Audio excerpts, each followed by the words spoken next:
quickly and move in with some relatives. At the time, none of us really cared about that detail, to be honest. We just thought that we got a good deal.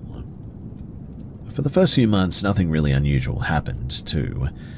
I was actually the one using the place the most because I had just gone through a breakup and wanted somewhere quiet to stay alone. During the COVID period especially, I'd go there by myself, sit in the dark, play games for hours, and basically just sort of zone out. I kept most of the lights off except for a small lamp because I liked the place feeling pretty empty anyway. Now, after a while though, I started noticing small things that didn't make sense but weren't dramatic enough to immediately freak me out. Like the temperature inside would suddenly drop, even when all the windows were closed. Sometimes I'd feel this weird heaviness, like the air pressure in the room had changed. I'd also hear sounds from the dining area that were similar to furniture being slightly shifted. At first I assumed it was neighbors upstairs or just normal building noises echoing weirdly. But still, there were times when I'd get this sort of sudden urge to leave. Not a logical thought, more like my brain going, "You need to go right now." I'd save whatever I was going through and doing and grab my keys and just sort of get out of there quickly without really understanding why. One night though, something happened that made it impossible to ignore anymore. It was around 2 in the morning and I was sitting on the window ledge in my room with the lights off, just looking outside at the empty street. There was one street light and no people anywhere. And while I was sitting there, I noticed a dark shape inside of the room behind me near the doorway. It looked like a person standing still. My first thought was that it had to be a shadow from outside, but when I leaned out the window to check, the street was completely empty. There was no movement, no cars, nothing. When I turned back though, the shape wasn't there anymore too. Before I could even process that too, my mother started knocking hard on my door from the hallway. She sounded panicked and kept telling me to come and sleep in the living room. That was really unusual because she normally wouldn't react like that over anything. I didn't argue though, just grabbed my phone and went there with her. The next day though, she told me that apparently she had seen something. You see, she'd been sitting on the couch scrolling on her phone, and from where she was sitting she could see the dining area and the refrigerator, and she said that she noticed what she thought was my dad standing next to the fridge, just facing her and not moving. She asked him to bring her some water, but he didn't respond. She called his name louder, and that's when the figure moved quickly into the kitchen. She followed immediately, but when she got there, the kitchen was empty. Then she checked the bedroom and found my dad asleep, and that's when she realized that what she had seen could not have been him, and she came straight into my room. Even after that too, I still used the apartment because my entire gaming setup was there, so I just sort of changed my routine. I only went during the daytime and I never stayed after sunset. Even then though, I would feel uneasy for, well, no clear reason that I could put my finger on. Anyway, a few months later, another incident happened when I brought my ex over one afternoon to watch a movie. We had the lights off and just the TV on, and there were 2 glasses on a shelf near the bed, and one of them suddenly fell off by itself and shattered on the floor. We both jumped, but I still tried to explain it as maybe just unstable placement.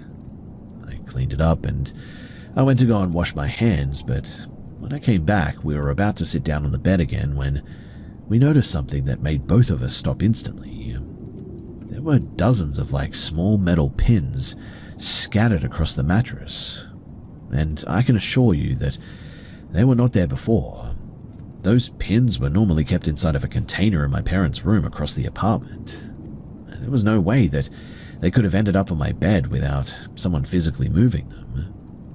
And it was right after that too that we began to notice what we thought was a dragging noise from the dining area, exactly like somebody pulling chairs across the floor. At that, my ex completely lost it and insisted that we leave right now.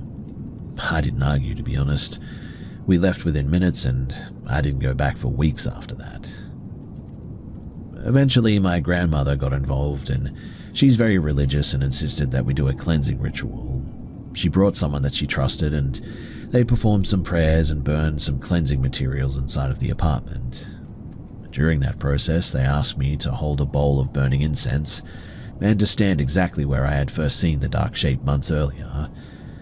And the moment that I stepped into that spot, I felt unbelievably dizzy, like the room was spinning for a few seconds. And then just as suddenly as it had started, it stopped. After that day too, the atmosphere in the apartment noticeably changed. The heaviness feeling disappeared completely, the strange noises stopped, and as far as I can tell, nothing else has happened since then. We still own the place, and these days it just feels like a normal empty apartment, but I personally don't stay there alone anymore. Not because anything is still happening, but because I just don't trust whatever explanation fits what we experienced back then, and I don't know, something says to me that this whole situation, it hasn't actually been resolved.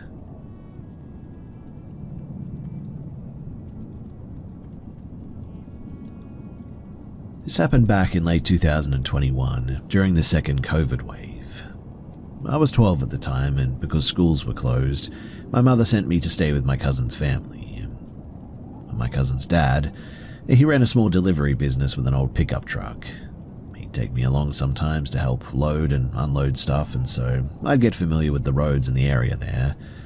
Most nights too, we would get back at around 10 p.m, but one night a delivery ran late and we left the last drop-off at around 11. The roads were empty and pitch dark, except for our headlights, obviously. These rural roads are pretty narrow and winding and flanked by dense forest on both sides.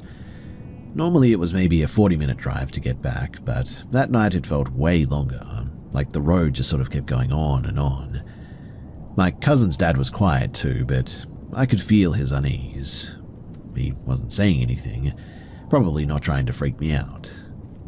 About 45 minutes in though, fog started rolling in. Not just a little bit of mist too, this was thick, low, and completely covered the whole road ahead. Headlights were barely penetrating it, and I remember a weird smell, like damp earth mixed with something metallic. I tried to focus on the road, but that's when I noticed a shadow, or something at least, standing just beyond the edge of the fog on the right. It wasn't a person, but it was huge. It was humanoid-shaped, but dark and featureless, almost like a solid shadow. Its limbs were way too long for a normal human, and it didn't move like a person too. The longer that I looked at it, the more that it seemed to blend into the fog, and I swear that it was watching us. My cousin's dad didn't see anything at first, but when I pointed, he froze. And then, here's the weird part. So the next thing that I remember is waking up in cold water. My shoes were soaked, my legs were aching, and my head felt like it was filled with lead. My cousin's dad was beside me, fumbling for his phone and turning on the flashlight. That's when we realized that we were sitting in a shallow river now, water barely above our ankles, but somehow our truck was upstream of us in the water, untouched and completely intact. Looking behind us, there was a cliff maybe 50 feet up, and apparently we had gone over it somehow, but the truck hadn't flipped, and neither of us were hurt. Not a scratch, in fact. No broken bones, nothing.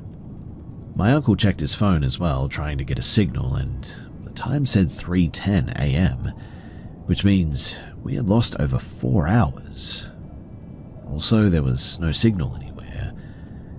We decided to walk upstream against the current, and it took us almost an hour before we found lights from a small cluster of village homes nearby. One family let us stay the night without asking questions, seeing how shaken that we were. Morning came and my cousin's dad called for help.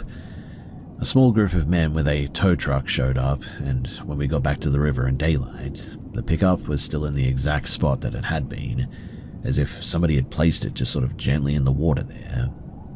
It took a while and 10 or 15 men to get it hooked up and dragged out, but eventually we got it out, and before leaving, an elder in the village came up to my cousin's dad, looked at us, then at the path that we had walked, and said, "You went upstream. If you hadn't, the river would have carried you straight to the old cemetery and the hospital morgue, you know." I still don't understand what happened that night. That shadow in the fog, The truck surviving a cliff drop like that, without even a scratch on it. All the lost hours that we experienced, and the fact that we were completely unharmed. None of it makes any sense, but I know that I'm alive, and I'll never forget the way that the forest and whatever was in it felt like it was watching us.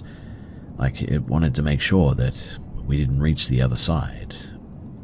That night, it still haunts me every time that I see fog or drive down a narrow dark road now, and I'll never forget it.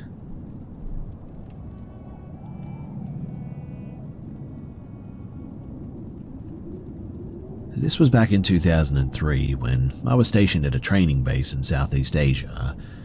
I didn't know it at the time, but the camp had a reputation for strange occurrences. I have a few experiences there as well, and I'll start with the one that stuck out to me the most. So when I first arrived, I was supposed to start a vocational course, but due to some health issues, I hadn't been cleared for full duty yet. So I ended up doing temporary work in the personal office, basically just sitting around until my course spot opened. That's how I ended up running errands for other soldiers. One night I was told to go with a new guy as well. His name was Min. It was to pick up some folding tables from the kitchen area, and the kitchen was on the ground floor of a big building, and above it was a functional hall used for training events. At the back of the hall there was a small office for the kitchen staff as well, including the cook and one of the assistants. You could only get to it through the main hall, which had these heavy folding doors all around it. So Min and I go into the office, and the assistant isn't there. Since we had nothing else to do, we just sort of leaned against some furniture, talking quietly, officially waiting for him to show up. And that's when I noticed that the double doors at the back of the hall were moving. They weren't swinging freely or anything, but they were closing slowly, steadily, like somebody was pulling them shut from the outside. It was dead still that night, mind you, and the windows were closed. Nothing could have really caused them to move like that. Min and I both froze upon seeing it and just sort of stared. But then it got worse. When the doors were a few inches from being fully closed, they stopped, and for a few seconds nothing happened. But then they slammed shut with a loud echoing bang, like someone had suddenly thrown their entire body weight into it.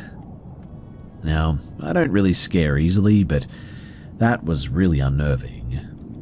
I sort of laughed awkwardly and said something like, "Guess we'll just go back before the chief notices that we've been gone too long."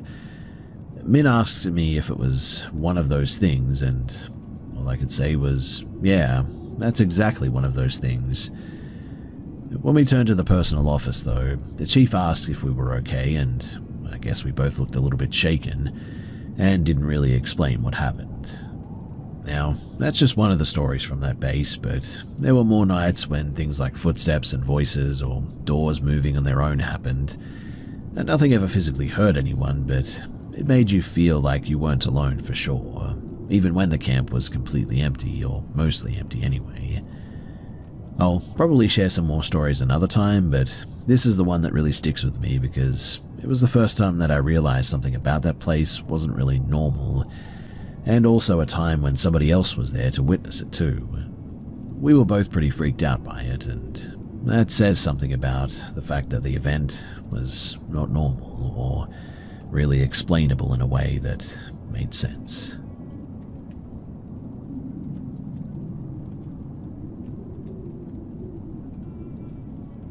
This happened when I was about 19 years old, during my first year living away from home actually.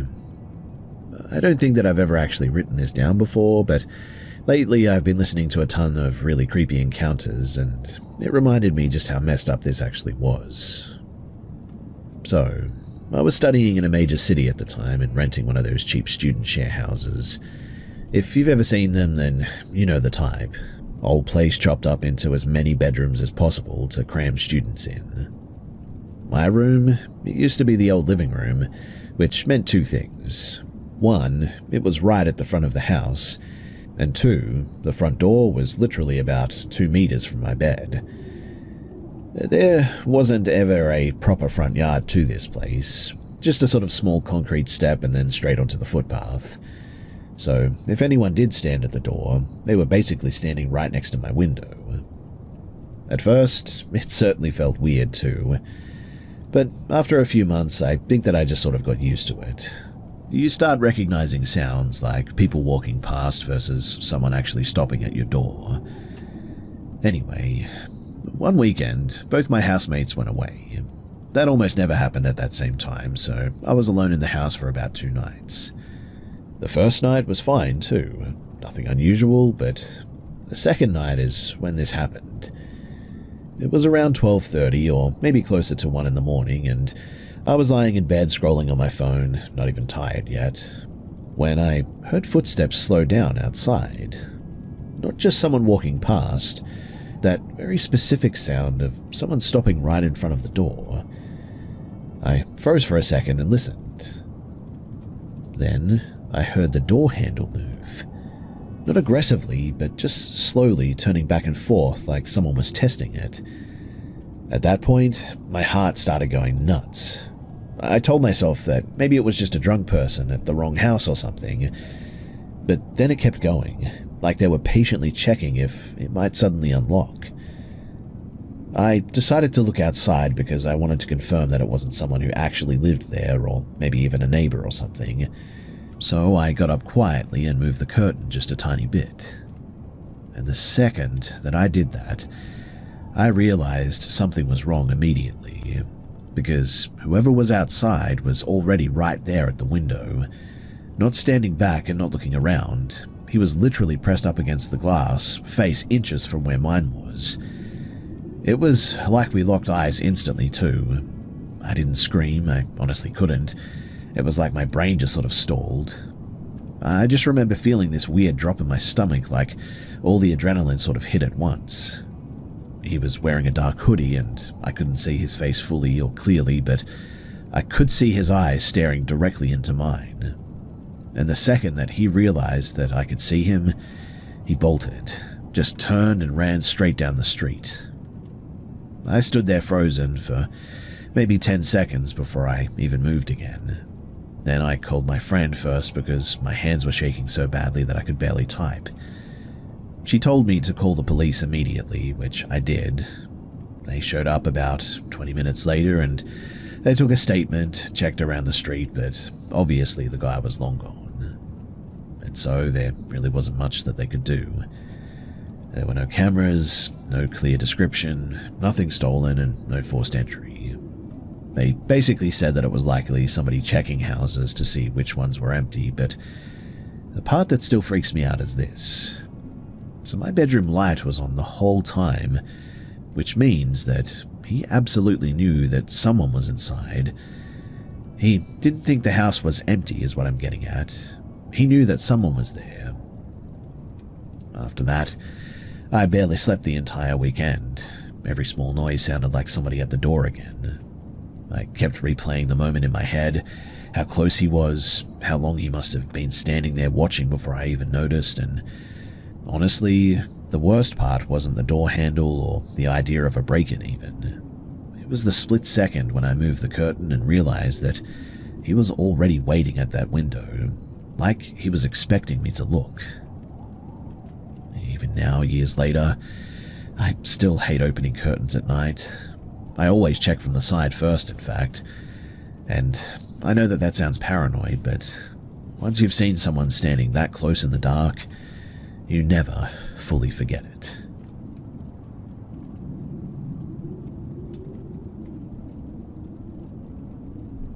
So this happened when I was in my early teens, maybe around 13.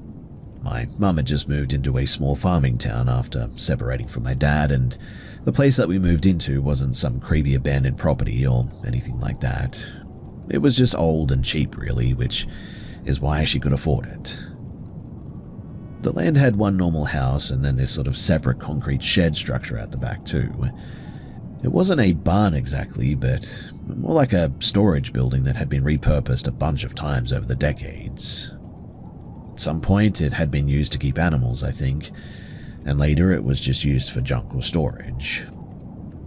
When we moved in, though, the whole property needed work, and the shed floor was uneven dirt, so my mum's partner decided to dig it out and pour a proper concrete slab there. I remember being out there when they started because there wasn't much else to do in that town. At first it was just sort of normal digging too. Rocks, bits of scrap metal, old nails, broken glass, typical stuff that you'd expect to be buried around an old property like this. But then they hit something that looked like a large bone. Not shocking at all, honestly, at first. It was clearly from an animal, probably livestock. There were actually several pieces like that scattered around, which made sense given the place used to be for farming and whatnot. But the weird part? That came later when they dug deeper near one corner. My stepdad uncovered something curved and smooth that didn't look like any animal bone that we'd seen. He picked it up, wiped the dirt off, and immediately went quiet, because it was a part of a human skull, specifically the upper back section. Not complete, just a chunk of it, but there was no mistaking what it was. I personally didn't understand at first until my mum told me to go back inside, and that's when I realized that this whole situation was something serious. She ended up calling the police because she didn't want to take any chances. A couple of officers showed up along with someone from the local medical office, and they looked at it for maybe 10 minutes total. One of them even said that it looked old and weathered, not something recent. What really stood out though was just how quickly they lost interest. They basically concluded that it wasn't tied to any case and said that it was probably decades old, could have been from medical use, could have been from a burial site that got disturbed at some point. They threw out multiple possibilities, but they never really committed to anything. And then, just like that, they left. They didn't take the bone, didn't open an investigation, nothing. After that though, my mum tried to figure out if there was any explanation by asking neighbours about the history of the property. That's when we learned something that made the situation a whole lot more unsettling. So apparently, before we moved in, the shed had been used years earlier by a guy who ran a pest control and animal disposal business. According to the locals, he would sometimes bury animal carcasses on the property temporarily before transporting them away or something. People also said that he wasn't exactly known for following regulations, and the theory that made the most sense was that the skull fragment may have come from a medical waste or illegally obtained remains that were disposed of improperly along with animal remains. Basically, not some hidden crime scene, just extremely irresponsible handling of biological material decades earlier. But still, that explanation didn't really make it less disturbing. What stuck with me too wasn't just finding the skull piece, it was realizing just how easily something like that could end up buried somewhere random and just sort of forgotten like that. Even now, years later, I think about it sometimes when I see construction crews digging up land, because you never really know what's sitting underground until someone happens to just hit it with a shovel like that.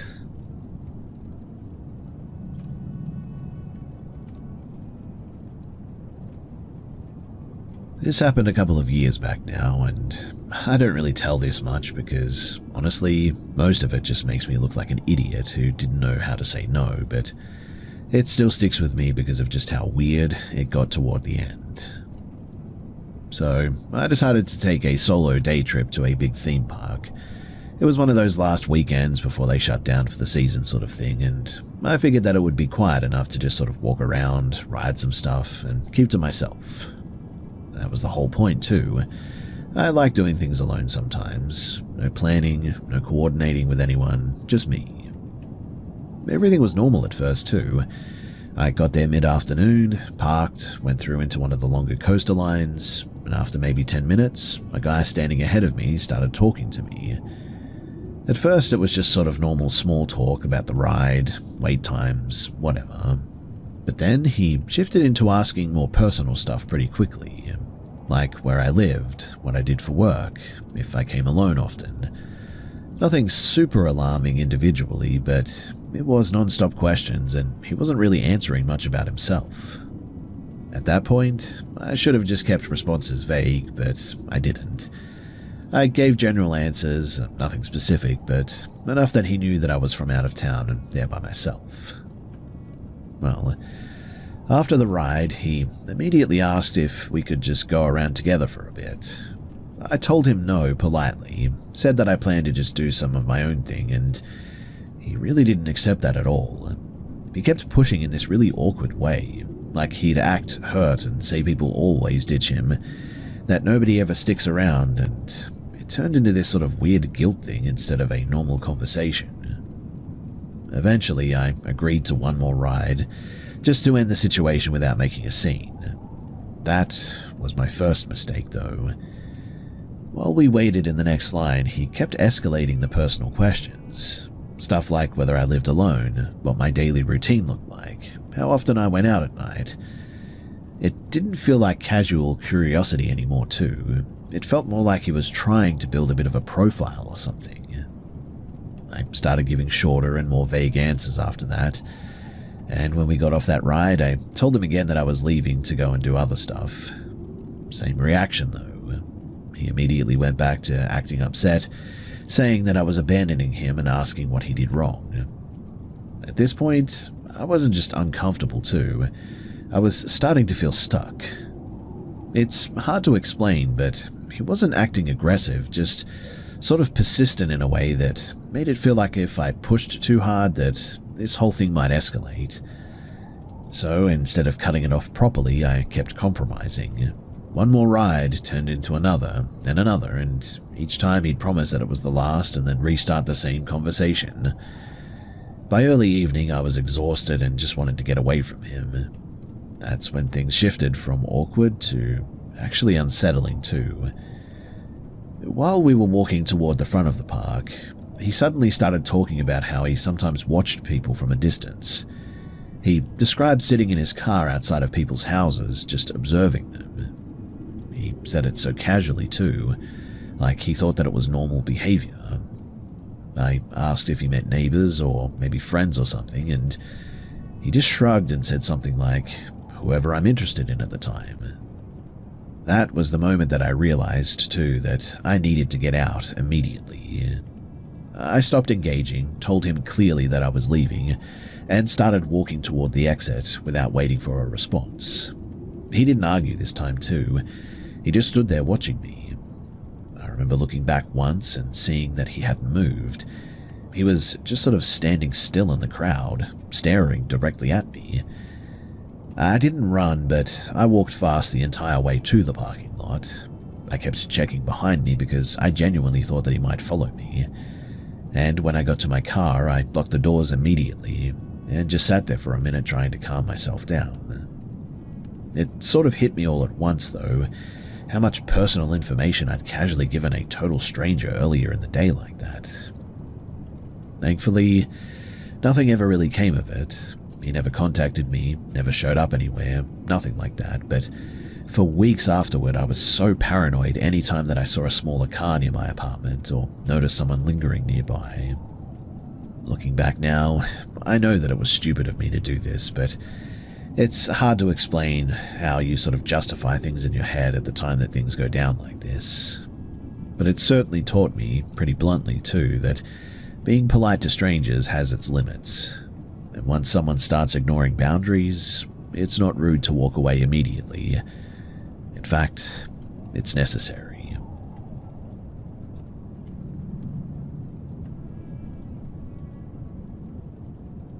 Alright, so this is still pretty recent, and I'm honestly still trying to figure out how to process it, because it escalated way past what I thought was just awkward ex-behavior. For context, I'm a uni student, and about 1.5 years ago, I dated someone from my course for a few months. The breakup itself wasn't dramatic. She basically told me that she'd been questioning things and realized that she wasn't actually into women long term. It sucked at the time, but it wasn't a fight or anything. We just sort of stopped talking and we moved on. After that, though, we barely crossed paths, and we had originally shared one lecture, but she stopped attending pretty early in the semester. I assume that she either dropped it or maybe switched to an online one like a lot of people do. But then, around last autumn, she started randomly appearing in classes that she was never enrolled in. At first, it didn't even register as creepy because Well, uni buildings are open and people sometimes sit in on the lectures. But the pattern was what got really weird. She only ever showed up in rooms where I had classes, and she would sit somewhere in the back and just sort of watch quietly. She never spoke to me, never approached me, nothing. I tried to rationalize it for a while. I figured that maybe she just liked the subject or had friends in those classes or something. But the thing is that she never attended any of her actual registered courses anymore, just mine. Then it moved beyond campus. I work part-time at a small grocery store 3 days a week, always the same shifts. One of my co-workers casually asked me one night if I knew that girl who keeps coming in to stare at you. That's when it clicked that she only ever came in when I was working. He said that she never bought much and sometimes just grabbed one cheap item and then lingered around the aisles watching the checkout area. I still didn't confront her though. Honestly, I just sort of hoped that she would lose interest. But this went on for about 2 months. And then the part that actually scared me happened. So I live in a small apartment building with a hallway camera connected to my phone. And one night at around 3:45 in the morning, I got a motion alert. At first I thought it was someone just sort of coming home late. But when I checked the footage, she was standing directly in front of my door. Not knocking, not moving, just standing there, looking straight into the camera lens. She wasn't dressed normal either, just a t-shirt and shorts, no shoes, almost like she just walked out of her place in the middle of the night or something. I froze when I saw it. It didn't feel like a normal X being weird situation anymore. It felt unpredictable and stalkerish. I woke up my current partner because I wasn't going to open the door myself. I went to the door and told her, though, that she needed to leave and that we would call the police if she didn't. She didn't respond verbally at all, too. According to my partner, she just sort of stood there silently for a few seconds, and then started laughing quietly. Not loud and not hysterical, but just this sort of low, steady laugh. That's when we actually called the emergency services, and by the time that the officers arrived, she was gone. They checked the building and the surrounding area, but they couldn't find her, and we did show them the footage, and they took a report, but because she hadn't really forced entry or threatened us directly or anything, there really wasn't much that they could immediately do besides log it. But the next part is what actually made it sink into just how unstable the situation really was. So the following day, campus security contacted me, because apparently she'd been reported multiple times by other students for sitting in random classes without permission and refusing to leave when asked. They ended up suspending her pending a mental health evaluation, and I haven't seen her since then. That was several months ago, and nothing violent ever happened, I suppose, but I don't know. It wasn't dramatic, and it was how quiet and persistent the whole thing was that really got under my skin. There was no confrontation, no messages, and no yelling. Just this slow pattern of showing up everywhere in my routine and then eventually standing outside of my door in the middle of the night without even saying a word. How weird is that, right? Even now, I still get tense when my camera sends a late-night alert like that. It's not that I think that she's coming back, it's more that it made me realize just how easily someone can track your daily habits like that if they decide to focus on you long enough. Anyway, hopefully this is the end of it, but somehow I don't think that it is.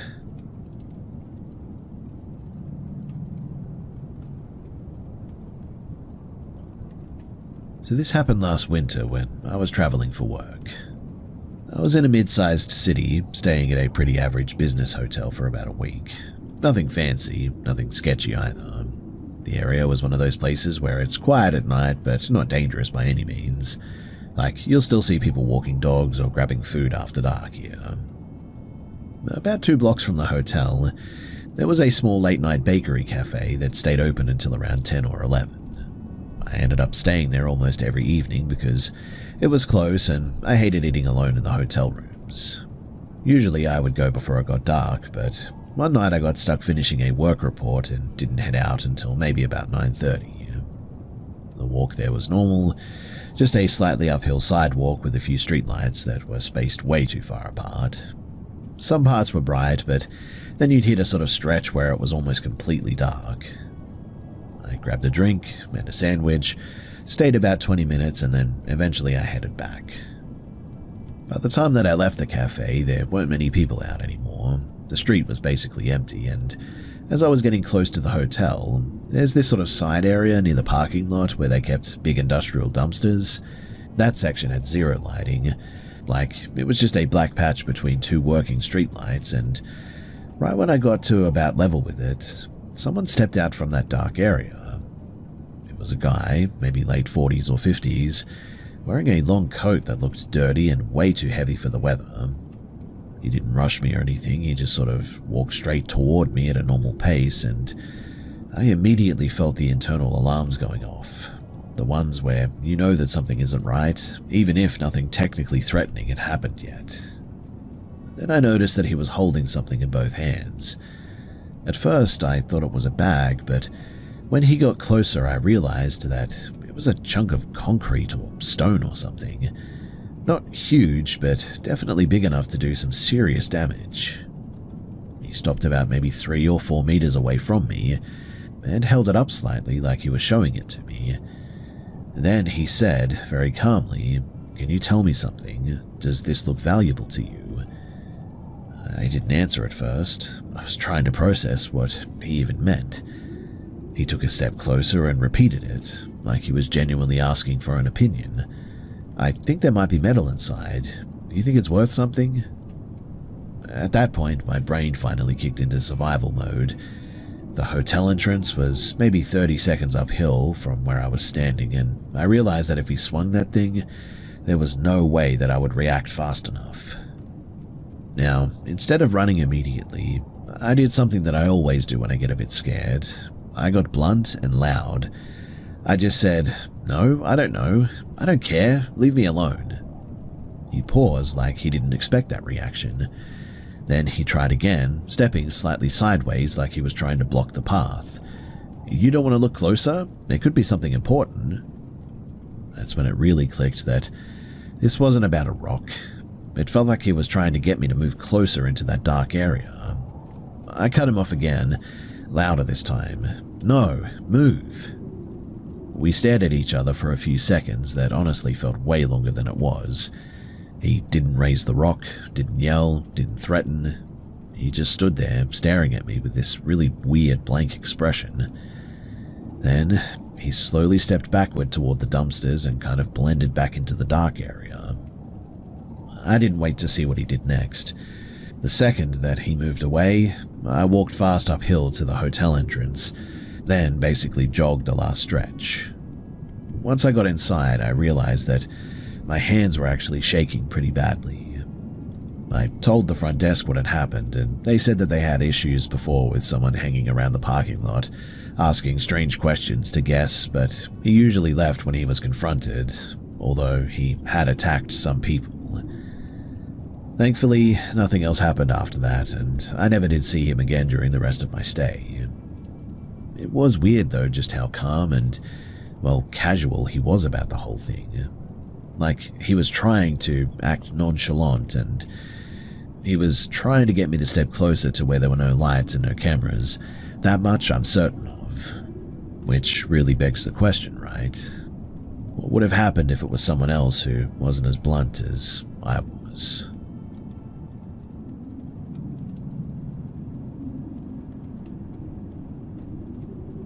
This happened when I was a kid in a small town in western Pennsylvania, the kind of place where every street just sort of ends in the woods. I lived with my grandparents and my 2 siblings in this big old house that honestly should have been torn down years before we moved in. It had 3 levels plus a basement, and everything inside creaked constantly. I didn't start out thinking anything paranormal was going on. It was more that the place just sort of never really felt normal. Stuff would be in a slightly different spot, doors wouldn't stay shut, and at night you'd hear movement, even when everyone was accounted for. As a kid, you kind of just accept it because, well, adults say old house and you don't have anything else to compare it to. The specific thing that I still remember clearly, though, happened one summer night. I was supposed to be asleep that night, but I wasn't tired, so I snuck downstairs to use the family computer in the kitchen. It was one of those bulky desktop setups that took forever to boot up, so you would just sit there sort of staring at the screen while it made its noise. The kitchen layout matters too because of what happened, so the computer sort of sat between two open doorways. One went into the dining room, the other led into a laundry area that connected directly to the basement stairs. There was technically a door between the kitchen and the laundry room, but it was never latched. It would just sort of drift open on its own, so it was basically always sitting half open. Now that night, all of the lights in the house were off except for the glow from the computer monitor, and I remember being focused on some basic game, volume low so I wouldn't get caught. And after a while, I got this strong feeling that somebody was standing behind me. Not like a vague I'm nervous thing, but more like the very specific awareness that you get when somebody is physically close to your back. I assumed it was my granddad coming to tell me to go to bed, so I froze, waiting for him to say something. But instead, I heard slow movement from the laundry room area. It sounded like careful footsteps, not normal walking, more like someone trying not to make a noise. I still didn't turn around. I don't know why, but I just sort of sat there, staring at the screen. The sound got closer until it was basically right next to the chair, and then right next to my ear, clear as anything, I heard my name whispered. Not loud, not dramatic, but just very close and very calm. As you can probably imagine, I bolted immediately, knocked the chair over, ran through the dining room up the stairs, straight into the bedroom that my sister and I shared, and I didn't look back at any point. I remember not doing this because I was afraid of seeing something than anything else.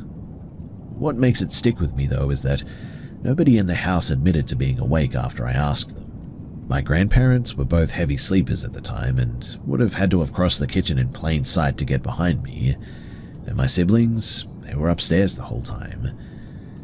Years later, we moved out after my grandmother's health started getting weird while we were living there. She had these sort of constant unexplained bruises and would randomly have episodes where she was losing blood internally, but doctors never really found a cause for it all.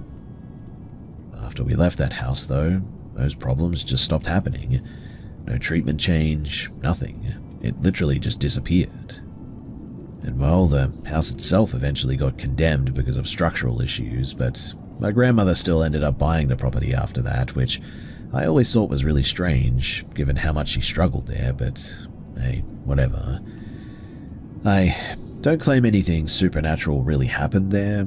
Realistically, it probably was just somebody in the house messing with me, or some kind of auditory thing that kids experience when they're sort of half-tired like that, but I'm in my 30s now, and I've never once had another moment where I heard someone speak directly into my ear like that, when, as far as I know, nobody was there.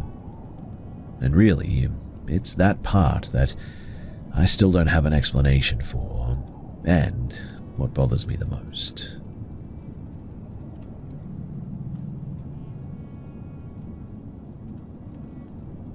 So this goes way back to when I was in middle school, around 13, and I was fully deep into the whole paranormal hobby phase. My girlfriend at the time was really into modern witchcraft stuff too, and she got me hooked into Ouija boards. We were using one almost every day for weeks, in fact. At first, it was sort of just silly. We'd ask who's there, and it would always respond with the same thing, the Guardian. I'll admit that it freaked me out a little bit, but I didn't take it too seriously. But then it started swearing at us and telling us to get lost or worse. One day too, I got frustrated and sort of flipped the board off the table. I stopped playing for a bit after that too, thinking that that was the end of it. But let me tell you, it wasn't. You see, a few weeks later, I was working an evening shift at a Target near my house, stacking shelves, when out of nowhere, I heard my name whispered. At first, I thought I'd imagined it, but then it happened again, louder, and I checked the aisle next to me, but nobody was there. The third time, I yelled, "Who's calling me?" but there was still nothing. Then a coworker walked up, looked freaked out. She said that she had heard my name too and claimed that she could sense spirits, and apparently it was warning me about someone in my family. I didn't believe her fully, but it freaked me out enough to pay attention. She even said something about negative energy following you whenever I talked about my plans, and I realized that it was connected to the Ouija board experience for sure. So I went home that night pretty uneasy. Later that same evening, my mum called from the kitchen phone and told me that a distant relative had apparently died unexpectedly. That confirmed the feeling too that I had at work, and that's when I started taking the whole thing more seriously. The next day, I invited my girlfriend and my best friend over to my parents' basement to try and communicate more with whatever it was. We were alone and had been playing for maybe 20 minutes when all three of us smelled breakfast sausage cooking. Totally out of place, mind you. When we asked the board, it spelled out yes. That was enough to push us to keep experimenting, and we started asking it to prove itself physically, moving objects, sensing cold spots, and eventually I asked if it could affect my girlfriend directly. The planchette moved faster than I'd ever seen it before. Then it started a countdown. 3, 2, 1, and then the basement lights flickered and went out completely. I ran upstairs screaming. My friend was still stumbling in the dark, and a few seconds later, the street transformer blew and the whole neighborhood went dark. Timing was too exact for me to feel like it was just coincidence, but my girlfriend came upstairs calmly, acting like nothing had happened. But she muttered in a deep voice, something that sounded nothing like her own, and I asked what she said, and she just shrugged, acting normal. We told her to go home at that point, and she walked back down the street like nothing had happened. For weeks after that too, my friend and I slept with the lights on, and I honestly ran away from the house that night for a few hours because I just couldn't handle it. My parents told me that it was probably just a transformer and some wiring issues or whatever.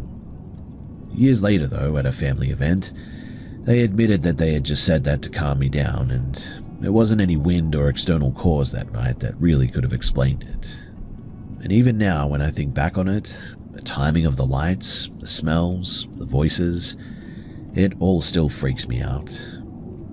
I don't play with Ouija boards anymore, and I don't even joke about it. Whatever we encountered, it was real enough to me to scare the heck out of me at 13 years old, and I don't think that I'll ever forget it.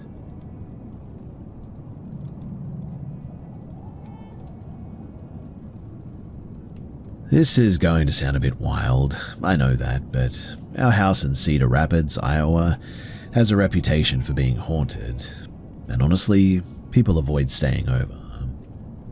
I've lived here my whole life, and I'm the youngest of 5, but my mum and I have had the most intense experiences of all of us.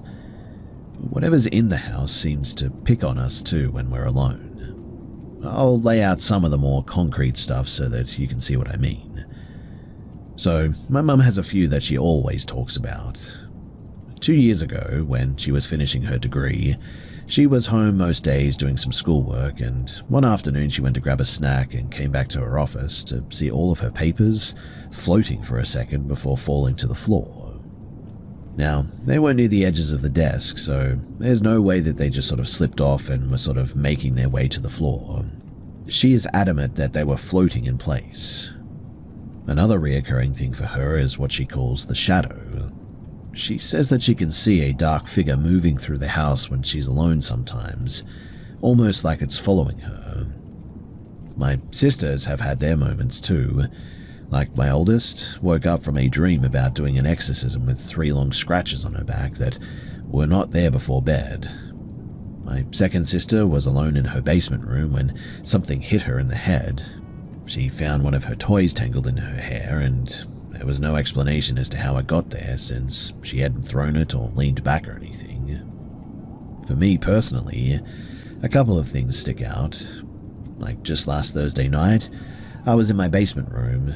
My sister and I have connecting rooms separated by a curtain, and I was getting ready for bed when I started hearing breathing right outside of my door. It seriously sent chills down my spine, and The fan in my room barely makes any noise, and this did not sound like that. It felt like somebody was watching me, in fact. Another incident happened on New Year's Day when I was asleep at around 3:40 in the morning when my phone rang from an unknown caller. I let it ring, and after 4 in the morning, I finally fell back to sleep, but when I checked my phone around 9 in the morning, it still said unknown caller, and it had only rung once. Now, for a call to bypass Do Not Disturb on phones, it usually has to ring twice, but this one went through with a single ring. I don't know if it was a glitch, but it felt like something wanted to wake me up and like something was testing me. There are more things that I could share, but even these few examples make it obvious that something in the house notices us and picks moments to remind us that it's there. It's certainly subtle and quiet, and, well, because of that, it's really unsettling too. That's the scariest part too, for sure. It's knowing that someone or something is watching when you're alone and that you can't do anything about it.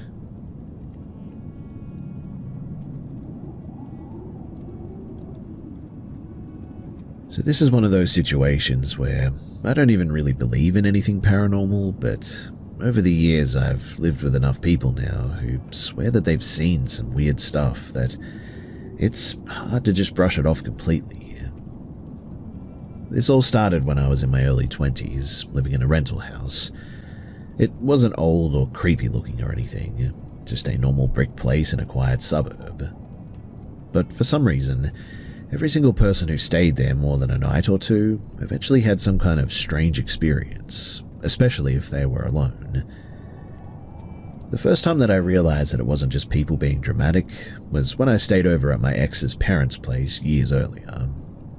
We'd only been dating a few months at that point. It was supposed to be a normal meet-the-family sort of weekend. Dinner, small talk, all that, nothing weird. The next morning, though, we're at the table eating breakfast, and his older sister suddenly starts talking about how she got up at around 2 a.m. because her kid was crying. She said that when she walked into the kitchen as well, that she saw something blocking the doorway to the lounge where we were sleeping. She described it as a short shape with something sticking out from its sides, like it was sort of hunched and wide. She thought that it was a person at first, but then quickly realized that it was way too small. The entire family immediately went into full panic mode. They were super religious and started praying right there in the kitchen. Meanwhile, I'm sort of sitting there trying to act normal because I didn't want to look insane, but internally I was like, okay, that's weirdly specific. Later that day, I went for a walk by myself and mostly just tried to clear my head a bit. But here's the thing. At that point in my life, I already had this long history of people around me claiming that they saw small shapes near me. I never saw anything clearly myself, but enough different people described similar stuff that it stuck in my mind. I figured at the time, though, that the sister probably just saw a shadow from something outside, or maybe her eyes were just playing tricks on her. That would have been the logical explanation anyway. But after we moved into this house, similar things kept happening with totally unrelated people.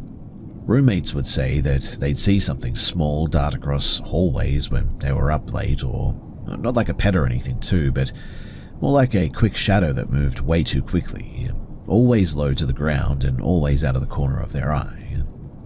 One of my housemate's partners once got up at like 5 in the morning to make coffee before work and swore that he saw something sitting on the balcony railing. He described it as being about the size of a cat but shaped wrong, like it was upright instead of on all fours. He turned the light on, but by that time it was gone. Again, I never saw anything clearly myself, but what I did experience was more sort of indirect stuff, I guess you could say. Like hearing light footsteps when I knew that everybody was asleep, or objects being slightly out of place in the morning when no one admitted moving them. Stuff that could absolutely have normal explanations, but it happened often enough to feel, well, at least a little bit off. The most consistent reports, though, always came from people who stayed up really late, insomniacs basically. They'd say that they saw quick shapes moving along walls or down the hallway towards the bathroom area, never coming toward them directly and just moving like they were trying not to be noticed. My partner now has mentioned it too, and he works night shifts, so he's usually awake when I'm asleep, and he says sometimes when he's in the living room late at night that he'll catch something low to the ground moving past the hallway entrance. He described it more than once as looking like somebody crouched extremely low and moving quickly. I've tried staying up late personally to see it myself, but, well, I just never have. And I also crash early a lot of the time, and honestly, part of me just doesn't really want to see anything clearly. Over time, too, we started treating it less like something supernatural and just more like something weird or an environmental thing, I guess. Like streetlights hitting windows at certain angles or sleep deprivation making people misinterpret movement. What really still gets me, though, is just how consistent the descriptions are. Different people, years apart, no connection to each other, all describing basically the same type of movement. Nothing has ever touched anyone or done anything aggressive. It's more like something just sort of passing through, maybe, or like it doesn't care about us at all and it's just sort of there. Well, these days I don't really think of it as scary in the dramatic sense, I guess you could say. It's more just sort of unsettling in a quiet way. And so, at this point, we mostly just sort of ignore it. The people who see it say that it's the best way to handle it anyway, because the few times that someone tried to stare directly or to go and check it out, it just disappeared instantly. So yeah, I don't know what it is, but there's definitely something there, and it's probably something boring and explainable, but I'll say this. Every place that I've lived where people reported this stuff had one thing in common. It only ever happened when someone was alone and tired, and always stayed just out of clear sight.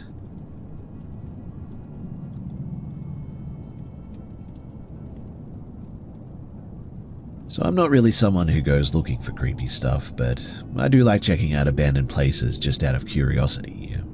Nothing extreme, but just sort of a casual, sort of usual walk-around look at old buildings, and then I just leave. That's how this whole thing started, in fact. And honestly, if I had known more about the area beforehand, I probably wouldn't have gone at all.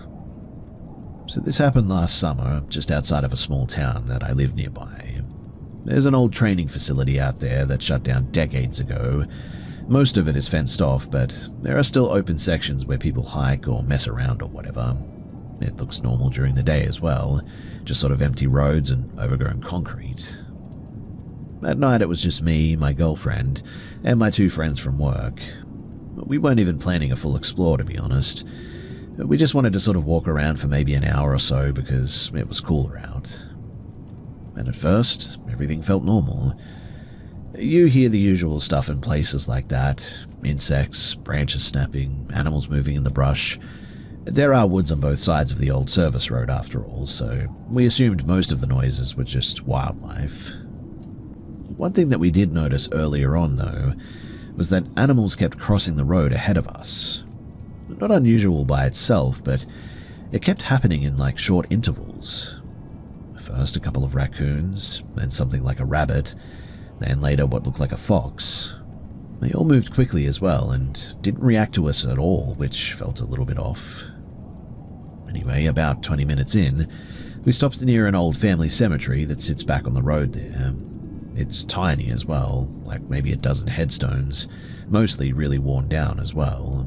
And while we were standing there talking, we heard a sharp whistle from somewhere off to our right. It sounded human as well, not like wind and not like a bird, just a quick, clean whistle. We figured that it was probably somebody else out there messing with us. People do dumb stuff in those places at night. So we checked around a nearby abandoned structure, but there was no one inside and no sign anyone had been there recently. So we brushed it off and we just kept walking. The weird part started, though, when we turned around to head back toward the parking area. Almost immediately after we started back, we heard coyotes howling somewhere behind us. At first, it sounded normal, too. You could tell that it was a group. But then it really spread out, and We started hearing the same howls from both sides of the road at the same time, like multiple groups had surrounded the area suddenly. The sounds got louder quickly too, and it didn't sound like normal howling anymore. It sort of shifted into this mix of yipping and low growling that felt way too close. It got so loud, in fact, that we had to raise our voices to hear each other, even though we were standing shoulder to shoulder. We all sort of froze for a bit because it genuinely sounded like they were moving with us. Every time that we took a few steps, the noise adjusted position, staying just inside of the tree line. At that point, nobody was joking anymore too. We stayed closer together and just sort of kept moving steadily back toward the road entrance. The noises, they didn't stop too, but they did get quieter once we started leaving the deeper section. And then, something else happened that still sticks with me. From ahead of us, somewhere low to the ground, we heard what sounded like an owl hoot, except it just didn't sound right. It was deeper and kind of rough, like someone trying to imitate an owl instead of an actual bird. And right after that, everything went completely silent. I mean, no insects, no movement in the trees, not even a breeze, nothing, just completely dead. We walked the rest of the way back without talking much, and everyone was tense but trying to act normal. About halfway back, I thought that I saw something near the edge of the road too. It looked like a person crouched down low, but the proportions seemed all wrong. The arms looked too long compared to the torso, and it wasn't moving and just sort of staying low near the ground there. I assumed it was a fallen branch or some kind of a stump, but one of my friends slowed down at the exact same spot and glanced in the same direction, so I don't think that I was the only one who noticed something. We didn't stop to check though, we just kept walking, and that was weird. Once we got back to the car though, we thought that the weird part was over, but on the drive out, something else happened that freaked everyone out more than anything else. So, as we were heading out, a deer ran out onto the road in front of us, which isn't unusual out there, but instead of bolting when the headlight hit it, it just sort of stood there for a second, and then slowly walked off the road into the ditch. But the way that it moved looked so stiff and almost mechanical, like it wasn't reacting normally. Also, I swear that its eyes were not normal. It seemed to me like its eyes were, well, almost human-like.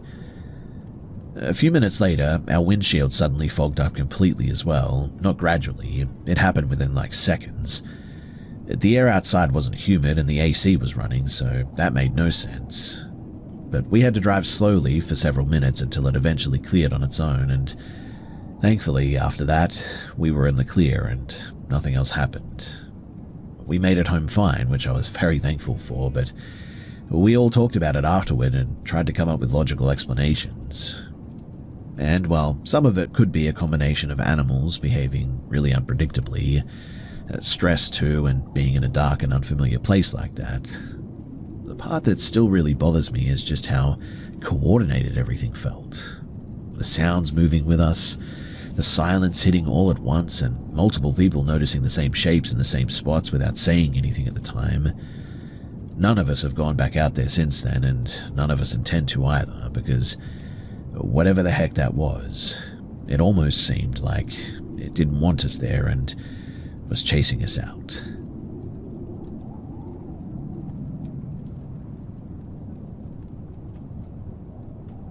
So this started happening a few weeks ago, and it's honestly freaking me out more than I even want to admit.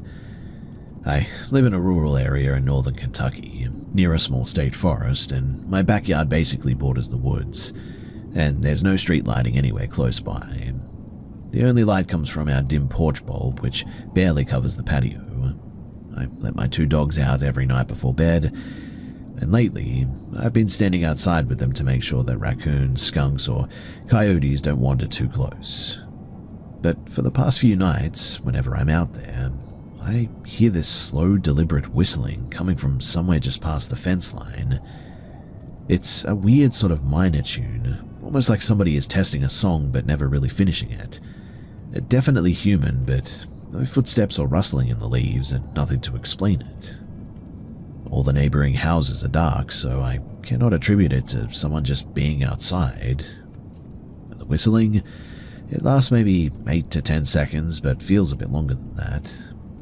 But the moment that my dogs start barking, it stops, and there's this silence that just feels really wrong. It's not the usual night sounds. It's like no wind in the trees, no traffic from the highway for like a mile away, and just nothing at all. Just this dead quiet that makes me back up toward the door without looking away from the fence. My dogs, they will only leave if I promise them high-value treats like chicken or whatever, but once inside I lock up and draw the blinds, but they'll continue barking at the back window like something is still out there. And when I look, there's nothing, just the dark, empty yard. The part, though, that really shook me happened last night. I went out a bit farther toward the edge of the woods with a flashlight, thinking that maybe I could catch a glimpse of whatever it was that was out there. I saw something, too, that froze me in place. It was absolutely huge. A dark humanoid shape, at least 7 feet tall, hunched over slightly. Its limbs were long, almost exaggerated, and the way that it moved reminded me of how a large animal slinks through underbrush, smooth and silent and deliberate. I could see it partially through the trees, though, mostly a massive shadow form, but it seemed to be aware of me because the instant that I locked my eyes on it, I felt like it paused, then sort of just melted back into the blackness. My dogs, though, went absolutely ballistic, barking and growling, and the whistling started again, faint and almost mocking-like. I didn't hang around, though, to figure out what else that was, because I went into an absolute panic. I tried to figure out what it might be, too, like maybe it was a bear or something, but the proportions were all wrong.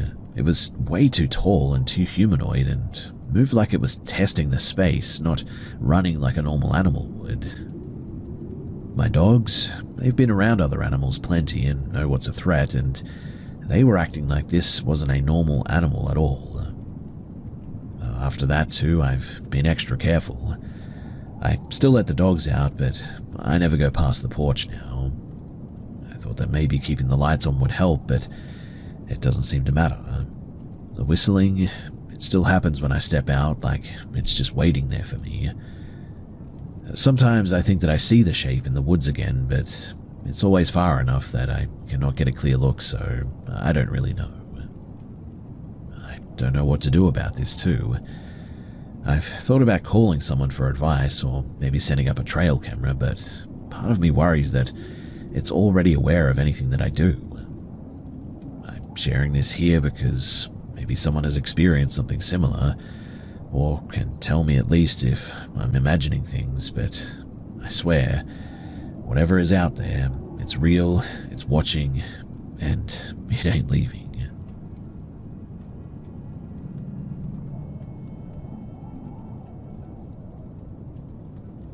This all started long before my neighborhood existed.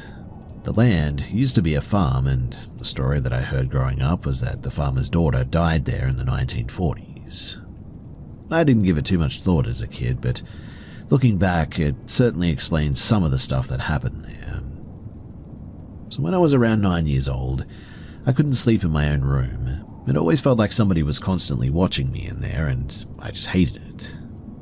Most nights, I ended up on the floor in my parents' room, and one night I woke up and saw a little girl lying behind my mum. She was holding onto a sort of old-fashioned doll, and she looked exactly like a doll that we had in the basement.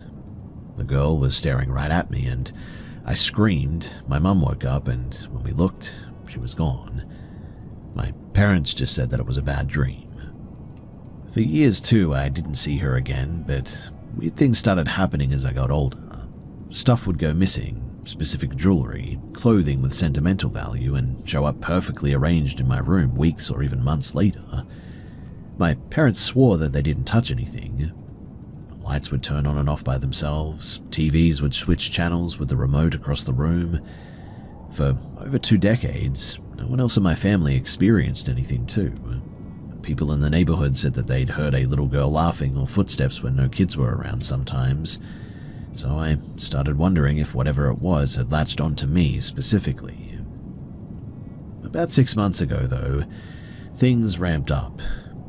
So I went home one evening and the bathroom connected to my room was locked, and I hadn't been in there and no one else had as far as I knew.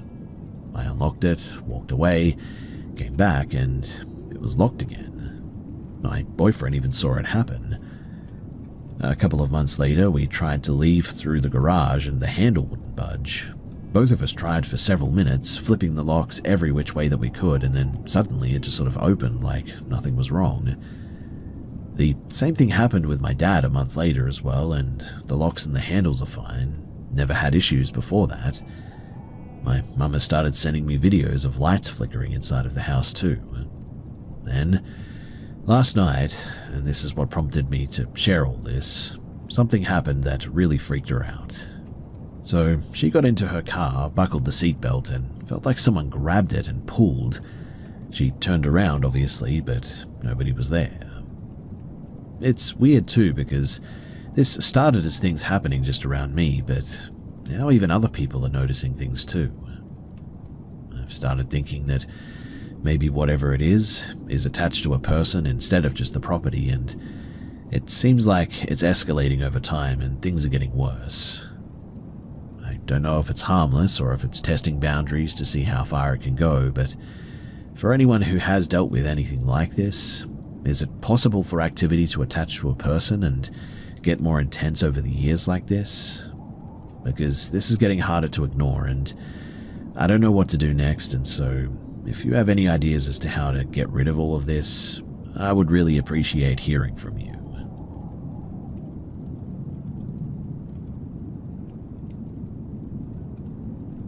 In the summer of 2006, when I was 16 years old, I was living in a small inland town in southern Italy. Most people were on the coast for vacation, so the streets were practically empty at this time. Now, I had a bit of a routine back then.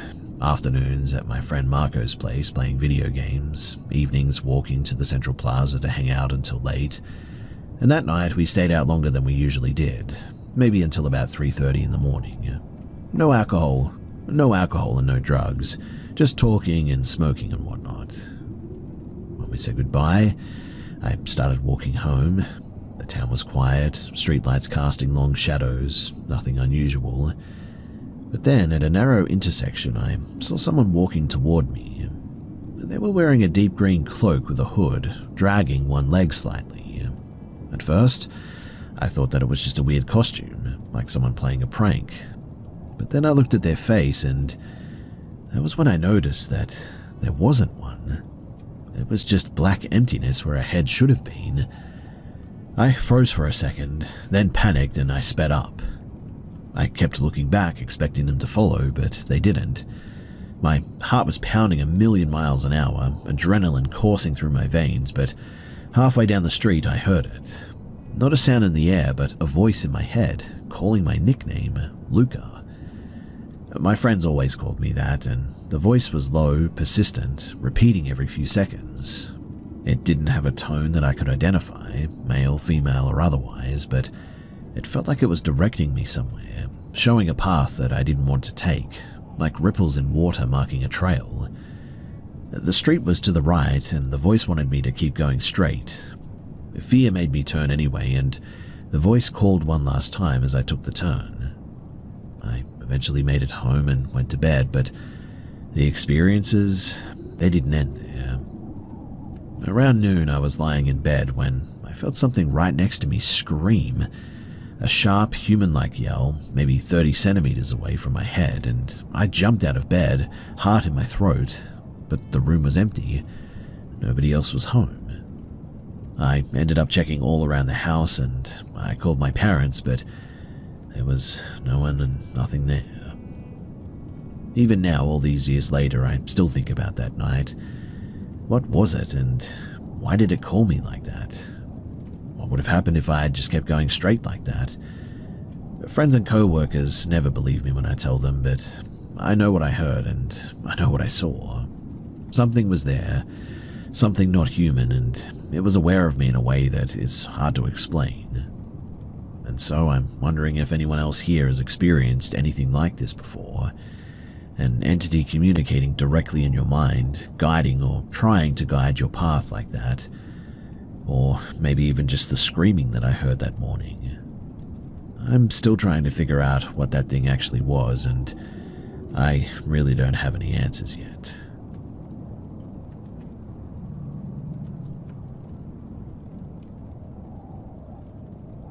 Now that I, a 23-year-old female, am back from Germany, I've had some time to think over the events of my trip.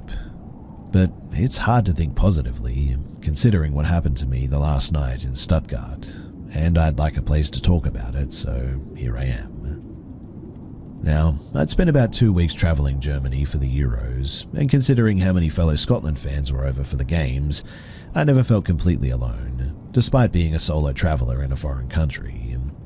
I guess I became too naive in how I trusted the older groups of Scots, who'd buy me drinks and chat with me all night about where they're from, who they knew, etc.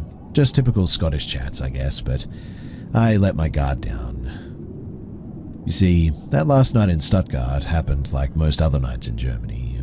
I'd be by myself and would get noticed by a group of older men or women who'd inquire as to who I was with. When they heard I was alone, they'd remark at how brave I was as a good-looking lassie being here all by myself. I'd then be integrated into the group, drink with them, celebrate with them, and that night cry with them over Scotland's loss. Determined to enjoy my last night though, I said goodbye to my new friends and donned on a short white dress draped in my Scotland flag and went out looking for a good place to drink and dance with strangers that I'd never meet again. I met a few people that night, but it was while I was alone that I met him. "That bag's bigger than you are," I heard as a jolly older man wandered over to me. It was true. I had my rucksack with me that night. "Where's your boyfriend to carry it for you?" "Not sure yet. Still deciding if he's going to be German or Scottish," I quipped back with a smile. Most of my interactions would start this way, with a friendly interaction resulting in an offer to come drink with their group. And after offering to take me to a nearby Irish pub to drink with him and his family, I graciously accepted and we began walking. He was overly exaggerating how incredible he thought that I was for doing this alone, bowing to me and excitedly telling passers-by how I was myself and how brave it was. I would sort of smile awkwardly and change the subject. I wish that I could say alarm bells were ringing, but honestly they weren't. After all, he was just a wee Scottish grandpa, one of many that I'd met that night. He began prodding me on if I had somewhere to sleep tonight, remarking how they had room in their hotel if need be. "I wouldn't force myself on you or anything." I froze at that. It was very unexpected. I truly looked at him for the first time since I had met him. He was a relatively short man, taller than me still, but with a larger build and wrinkles to match the white hair that was poking out from under his Scotland cap. He began quickly explaining how he knows that I'd be cautious about that sort of thing, being a smart girl, that I could trust him, but again reiterated that he wouldn't force himself on me. I sort of laughed nervously as all the beer that I drank earlier seemed to drain from my body, and I began taking in my surroundings. Where did you say your family were again?" "Just in the Irish pub up this hill." So, like I was saying, I didn't really pay attention to him. We were still on the populated main street of Stuttgart, but the numbers were dwindling the further that we went. My ears suddenly pinged an alert to my brain, signaling that I had just missed something important, or perhaps horrifying. So I mustered up a smile and politely asked, "Sorry, what did you just say?" "That I'm a vegetarian because I killed my 44th man in a vegetable field." "Oh, I've been deployed in loads of countries. The first 6 lives I took were in Ireland, in fact." My blood ran cold. I'm a descendant of Irish immigrants who fled to Scotland to escape the brutality of the Troubles in Ireland. And I mean, did this man kill my family? "Yeah, I killed 12 in Iraq." I could only listen to parts of his ramblings as I began desperately planning my escape, locking eyes with every person that walked past. There weren't many. We had almost reached the top of the main street now. "Why are you so tense all of a sudden?" The words brought me back to the conversation. "You know I can read you like a book, right? I'm doing all of this for you, you see. I want to protect you. And Molly, I can guarantee you right now, you don't realize how much danger you're in. You know, I felt a gentle tap on my shoulder, spinning around to see a young German man smiling at me. Scotland! He motioned to my flag. I love Scotland. Hey, is there anywhere to eat around here? I blurted out, staring at him, praying that I'd turn around and the old man would be gone. Brief confusion crossed the German's face before the old man began rapidly jumbling up the sentence, sprechen die Deutsch, in an attempt to sound as if he was speaking German. Essen, I whispered. The young man pointed in the direction that we just walked from. Yeah, there's a McDonald's down there. I turned back to the old man, whose look I could only describe as emotionless now, as if he was staring right through me, like I was no longer there. I felt another cold shiver before smiling. Hey, I'm gonna go grab something to eat, but I'll meet you in the Irish pub later, okay? As if snapping back to his jolly self, the man quipped, Now don't be like that. I'm off to a rave just now. I'm playing at it. You don't want to miss it. I'll catch you later, I smiled. The man's face again dropped into a blank stare before he turned and walked off. I think the German man called after me, but I didn't hear him. I kept my head down and walked wherever my feet wanted to take me. I couldn't think, I could only walk. I really don't know how I got to the train station, nor how I got to the hostel, and weirdly there were no Irish pubs in Stuttgart, or at least not in that direction. In any case, to all solo female travelers, never say that you're traveling alone. And to the German man that I met that night, thank you for potentially saving my butt.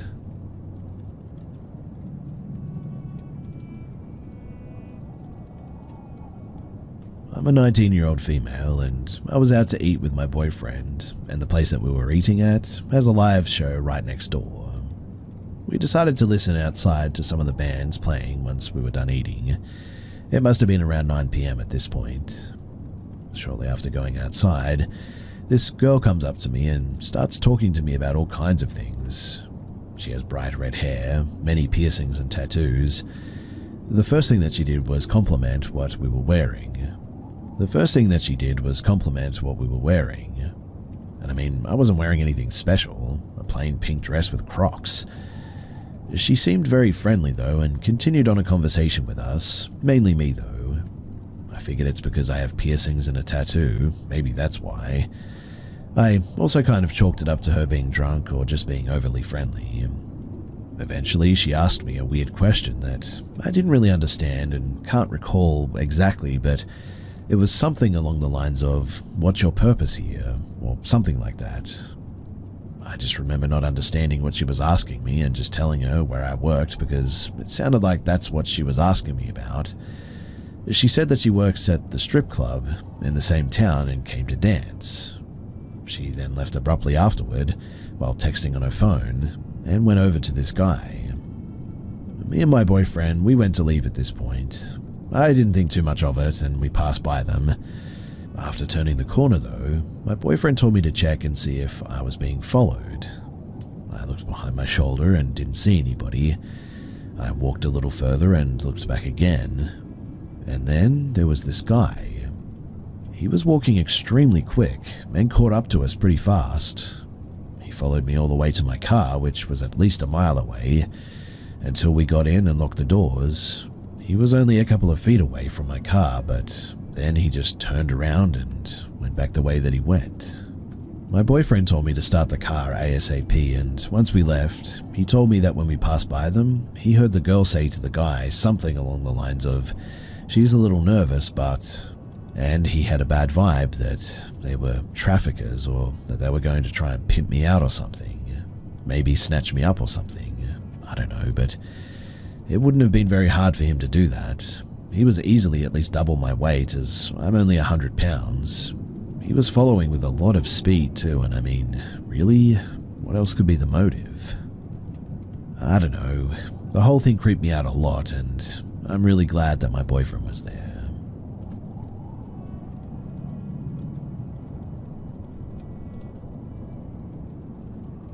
Growing up, I didn't know if spirits or ghosts were real. My mind was open to the idea, but I had never experienced anything to believe it. Anyways, I was 23 when I first moved out of home to my first apartment. I'm 28 now, so this was some time back. I will say that living there for the most part was pretty normal, but on a couple of occasions, there were some moments that sent chills right down my spine. The first time, I was chilling with my lady friend.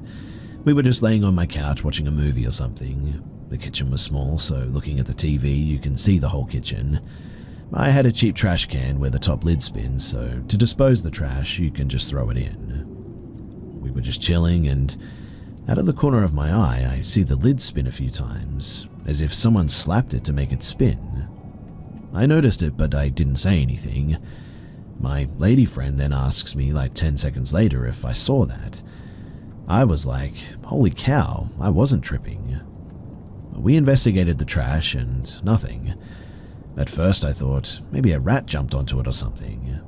I mean, we didn't have a rat problem, but I had no idea what else could have done that. In short, we had no idea what the heck it was, and we were quite shook for a while. The second moment, though, it genuinely made my heart sink, and I've never felt that feeling ever since then. So my girlfriend, she would come over a lot. This was after my lady friend. I'm not a cheater or anything, but she, among a few of my other friends, always told me that my apartment had a bad vibe to it. Like the energy in there was sort of dark. I didn't think much about it, but we had these 2 stuffed animals that we won at a claw machine at our local arcade. After some time of her feeling uneasy, for some reason we both concluded that those stuffed animals just gave off bad vibes. She removed them off the bookshelf and put them in my kitchen cabinet before I left for work that day, just to put them away for the time being. Keep in mind, I dropped her off at her house and she didn't have a key to the apartment, and I always double-locked it.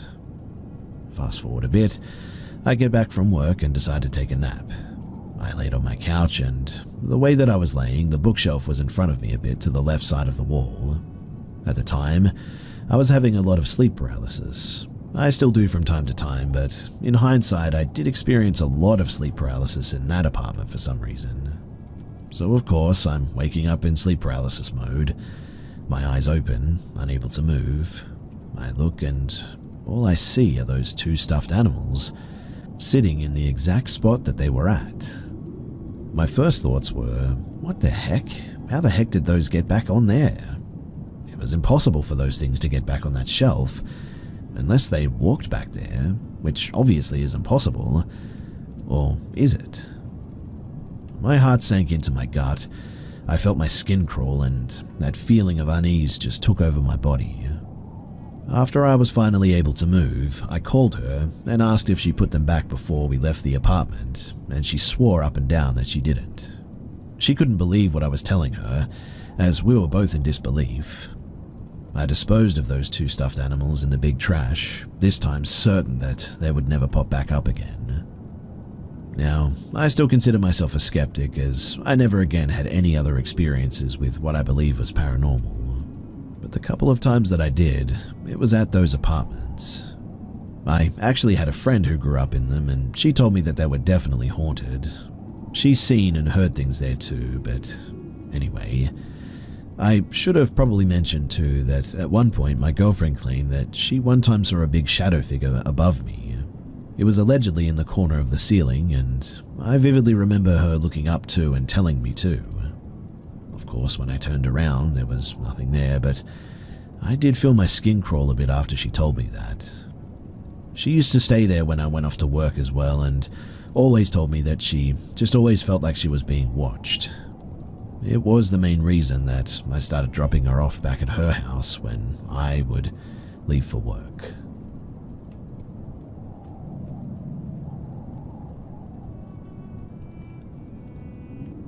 This took place about 7 years ago, and it's been haunting me ever since. I've been a trucker for over a decade now, and you hear all sorts of stories on the road, but this one, it still gives me the chills. So I was driving through a particularly desolate stretch of highway in the Midwest when I decided to pull over at a truck stop for the night. The place was pretty run down, and there was only a few other trucks parked there. as I was getting ready to settle in, I overheard a couple of guys talking near one of the trucks. They seemed on edge, whispering urgently. I caught snippets of their conversation and heard one of them say, "Watch out for the lizards." I thought that was a weird thing to say, but I didn't think much of it at the time. I figured that it was some sort of local slang or an inside joke.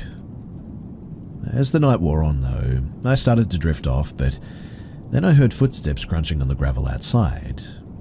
It was strange too, because it didn't sound just like one person. It was like a small group was walking around, but the pattern was irregular and unsettling to say the least. Curiosity got the better of me eventually, so I peeked out of my window. I couldn't see much in the dim light, but there were definitely figures moving around the parking area. They seemed to be skulking between the trucks, almost like they were looking for something. I told myself that it was probably just other drivers stretching their legs, but for whatever reason the unease just wouldn't go away. Suddenly though, I heard a sharp knock on my door. My heart leapt into my throat at that. I glanced at the clock and it was well past midnight. I called out, asking who it was, but there was no response, just the sound of footsteps shuffling away. I was too spooked to investigate further, so I locked my doors and I just tried to get some sleep.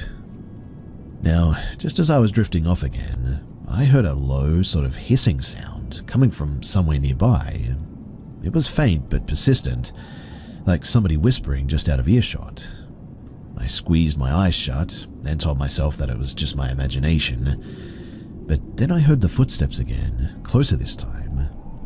Throughout the night, I could hear knocks and scratches on the other trucks around me as well. Every once in a while, there was some sort of yelling or moaning coming from the distance, like someone or something was trying to communicate or call out. Occasionally, there was a smoky smell too, like a cigarette would waft through the air when these things or whoever was out there were close to my truck. The rest of the night was a blur of eerie sounds and, well, creeping dread. I kept telling myself that it was just some weird local prank, but I don't know about that anymore. The whole thing felt very off.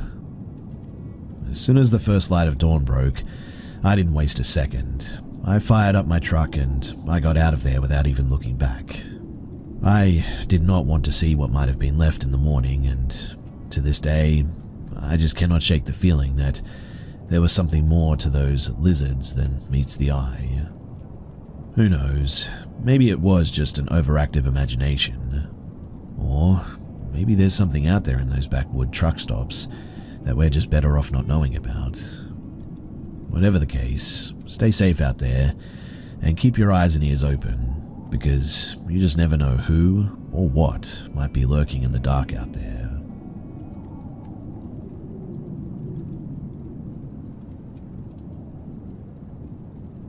This happened about 13 years ago. I was in my early 20s at the time.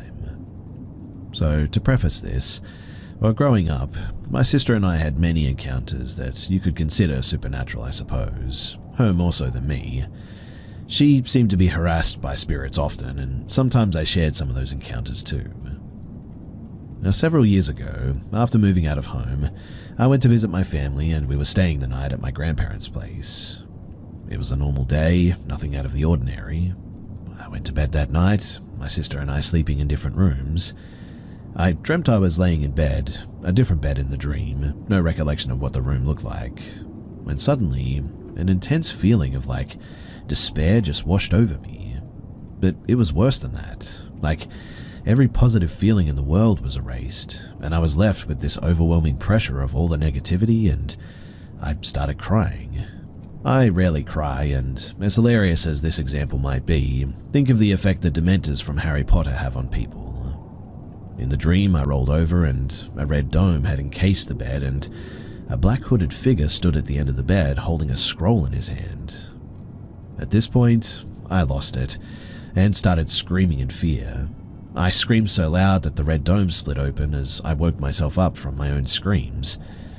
My stepdad came into the room and asked if that was me making the noise. I just mumbled, "Yeah, I think so." Eventually, I went back to sleep and That was that for the night. Now, the next morning I went to tell my sister about my dream, and she said, "Before you tell me that, I need to tell you something that happened to me last night. You see, I couldn't get to sleep, and suddenly I noticed a person standing at the end of the bed holding a piece of paper in their hand. At that, I was terrified, too scared to sleep for the next few nights, but nothing else ever happened like that since then, which is strange, right? It definitely put me on edge for a while, but thankfully, nothing else happened."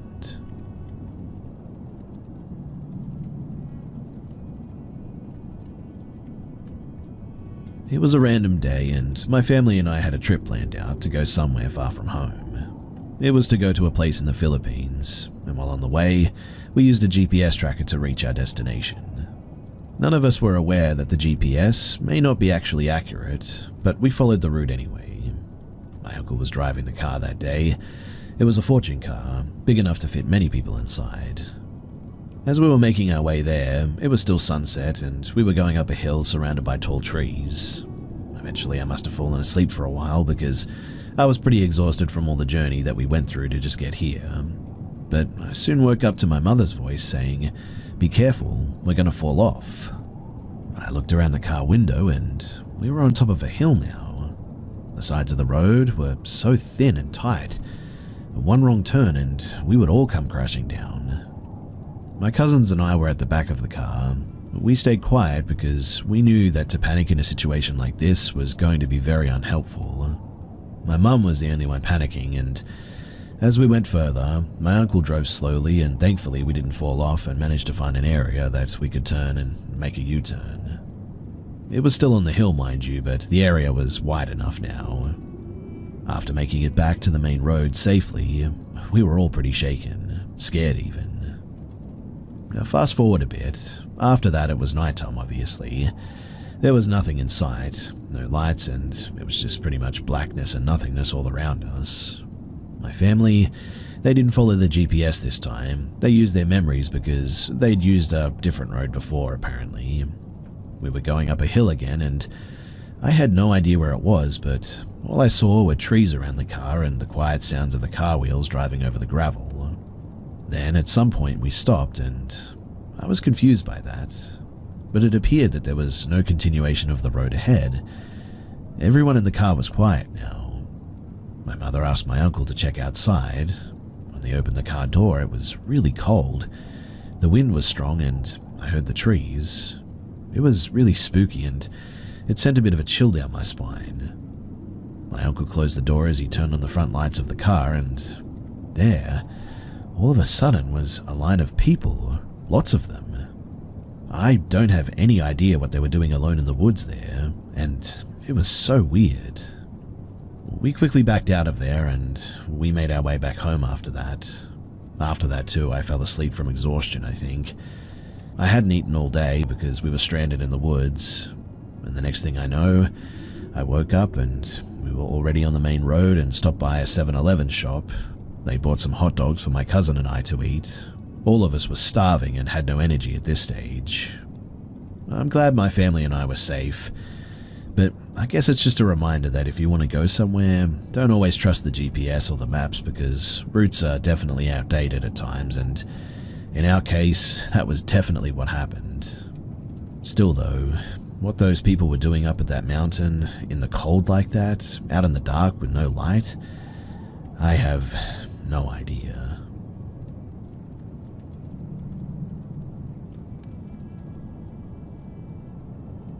I was 20 at the time, home alone at my family's rural house with one of my high school buddies who lived with us at the time. He was 18 and, importantly, there were no cars in the driveway, so the house appeared to be unoccupied.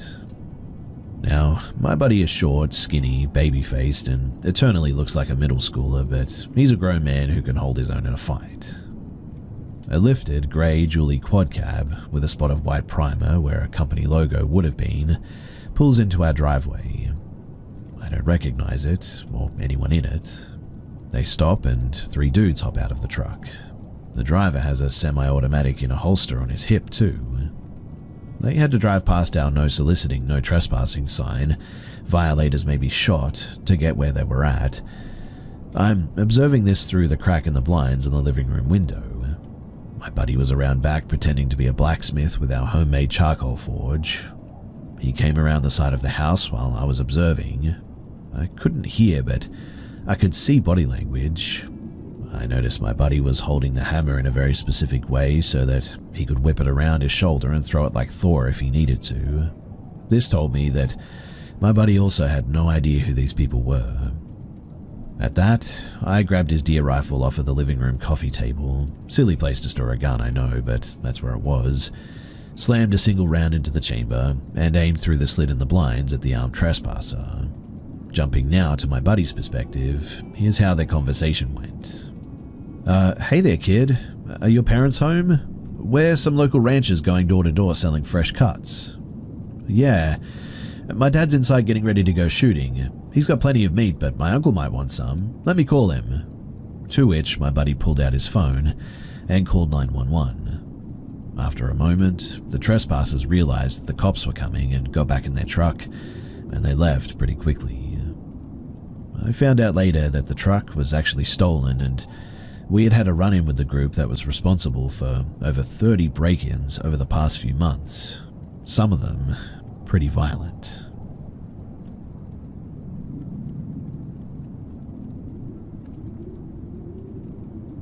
I just woke up in the middle of the night remembering this, and I need to get it off my chest.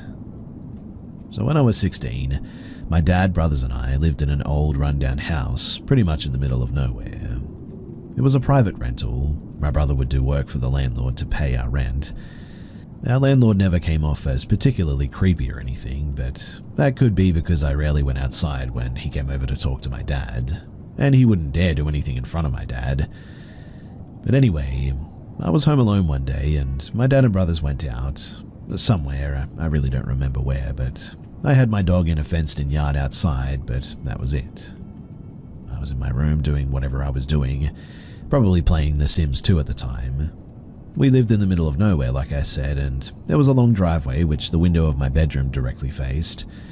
I could see or hear anyone driving up the driveway at any point. I saw a car, but not my dad's, and immediately began to get a bit freaked out. I ran and shut all the blinds in the house, turned off all the lights and checked the doors were locked.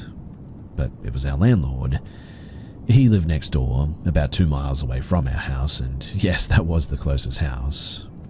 This wasn't the first time that he'd come here unexpectedly. It had happened twice before, and both times I was home alone. Those first 2 times, he was only there for about 10 minutes, walking around the outside of the house and then quickly leaving. But this time was different. I could sense that something was wrong, so I grabbed a big kitchen knife and hid under the kitchen table.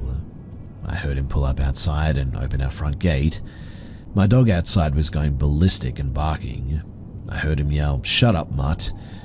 I could hear his footsteps walking up to the door. He tried to open the door and I was freaking out. At this point, I texted my dad too. He was coming straight home, but they'd be like an hour still. He continued to walk around the outside of our house, trying to peek into each window. The house is old and has 3 doors that you can enter from the outside from. He tried to open all 3. I thought that maybe he didn't know I was home. Maybe the last 2 times were a coincidence, but he started saying things, including calling out my name, which means that he knew that I was home alone. I couldn't hear what else he was saying through the double brick walls, but I quietly creeped through the house, following his voice up and down the hallway. I was trying to hear what he was saying, and that's when he said something that I'll never forget. "I'm going to burn the house down, but I'll let you out first." Of course, I didn't take him seriously, which scares me even more now that I think about it. But he wanted me to come out. He wanted me to take his threat seriously. And that's the part that really gets to me. I know exactly what could have happened if I had believed him, and my life would have been, well, completely different. He was there for at least 30 minutes too, maybe closer to an hour in fact, and I mean, he was very persistent. He left before my dad came home, and I told him everything, and we moved out soon after this. I still don't know how he knew that I was home alone too.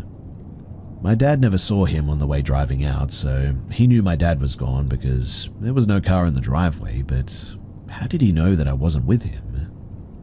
The whole thing was creepy, and in fact, I'm just realizing now that I think we were evicted in the end. We didn't leave. We lived in a caravan at my uncle's house for a year before finding a house in a different town in the end, and to be honest, I was happier to be there in that caravan than in that house.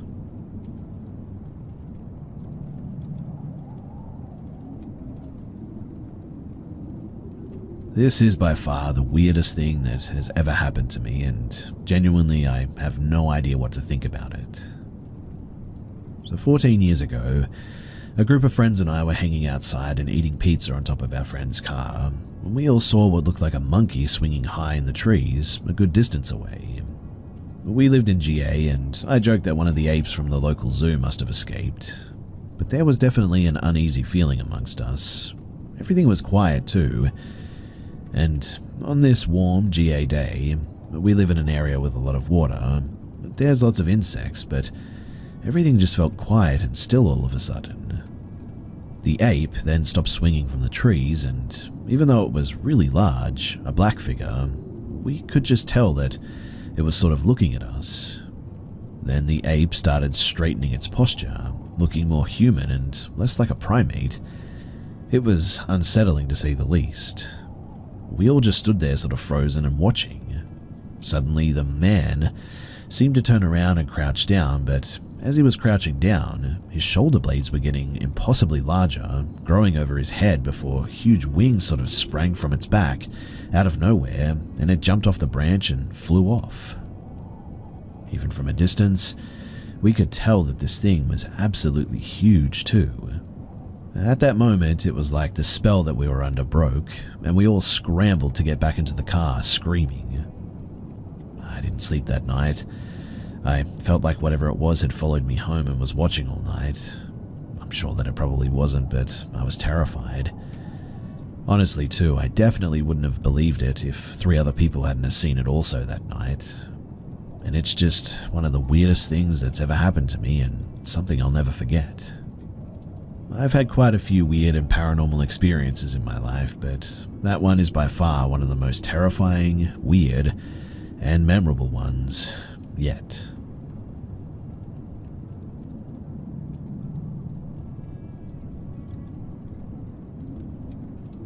So I moved into this house with my family, mum, dad, 2 sisters, 2 dogs, about 8 years ago.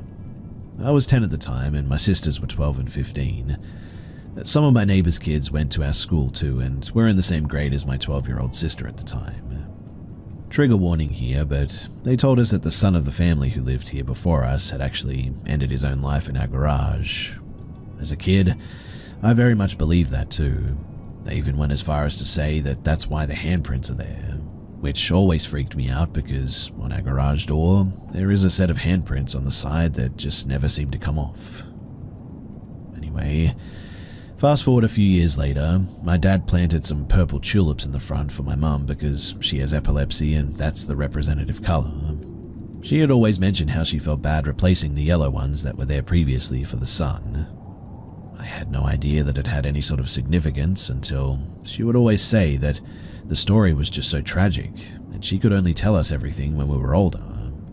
She always got a little bit choked up talking about it too. Over the years, weird things had started happening though. I would hear footsteps when I was home alone with my dogs beside me. My dogs will randomly begin barking into my sister's room, which used to belong to the son apparently. The dogs refused to go into that room at times. I would hear knocks on my door, but nobody was there. My hangers were all flipped up in the closet at one point, and one even started moving on its own with no fans on or anything. Something about my sister's room had always freaked me out too, and my sister had even said that she purposely falls asleep in mine or my other sister's room because that room terrifies her. It was in the basement. She even said that while away at college or anywhere else she was fine, but something about that room gives her sleep paralysis, and the only way that she can describe it is like the Babadook hiding in the corner watching her. Could this just be a ton of weird coincidences, or Is there actually something here?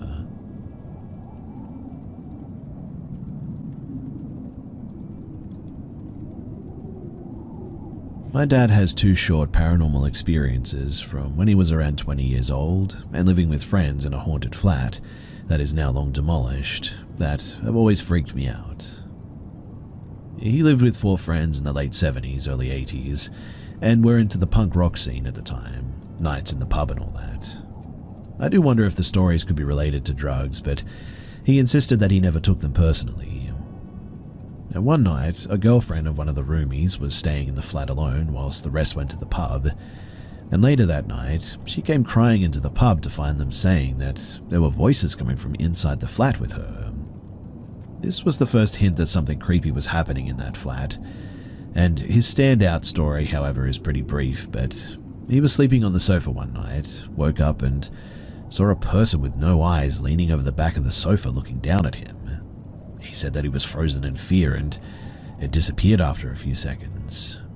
It wasn't his roommates and he didn't recognize the person at all. His other experience was when he was younger, around 15, when he was living at my grandparents' house, and this story has always got to me.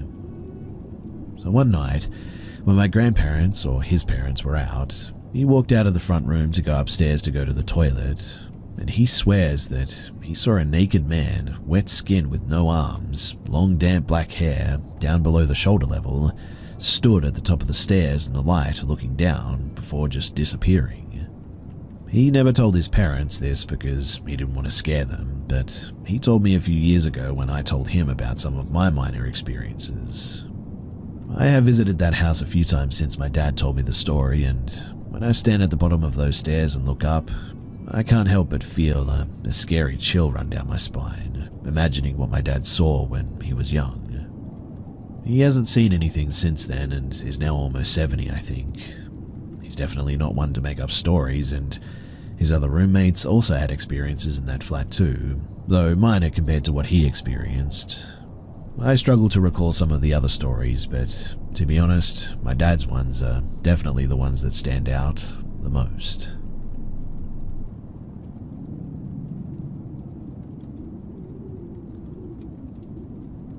I live alone with my mum in a relatively nice area, in a section of the house our friend owns. I have some anxiety issues from a stalking incident in a prior area of town, so sometimes paranoia gets the best of me, but I'm able to use logic to reason my way out of it 99.9% of the time.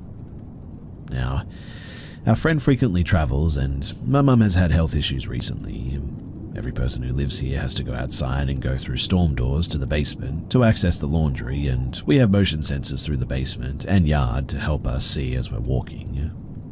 My front door, it has a small window with a broken blind or two, so there's small peepholes.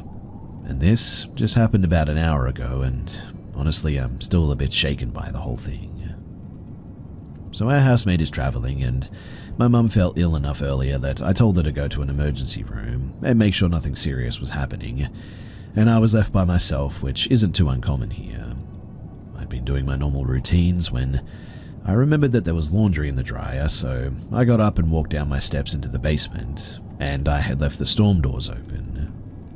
Now is where you'd think that the story would start, but surprisingly my laundry routine went fine. I closed the storm doors and proceeded back up to the stairs to my section of the home. I had to pee really bad, so the second that I closed the door, I placed the bin down and had the thought to lock my door tonight. Something I don't tend to do, in fact, because my mum is a smoker and hearing the locks at night, well, it's pretty loud and it'll wake me up a lot. But anyway, if I hadn't, that could have been a huge mistake that night. I used the bathroom and ended up taking a bit longer than I needed to, scrolling around social media. I remember all the clean clothes, so I strip mostly naked besides underwear, and I throw on a pair of shorts, and as I grab a shirt to throw on, my heart, brain, gut, and everything all of a sudden just screams, "Door, now, locks." In that second, thankfully my body responded and took the 2 steps towards the door. I tried to lock it, but the doorknob wouldn't move. That only ever happens if the knob is being turned, and I know for a fact that I wasn't turning it. I locked the secondary lock and slammed my back into the door, waiting for a minute to test the doorknob lock again, hoping that it would work this time.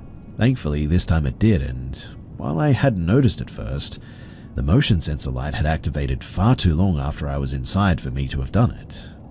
And I mean, they're such terrible lights, I have to wave my hands in front of them occasionally to activate them, so I'm like 95% sure that somebody was out there that night.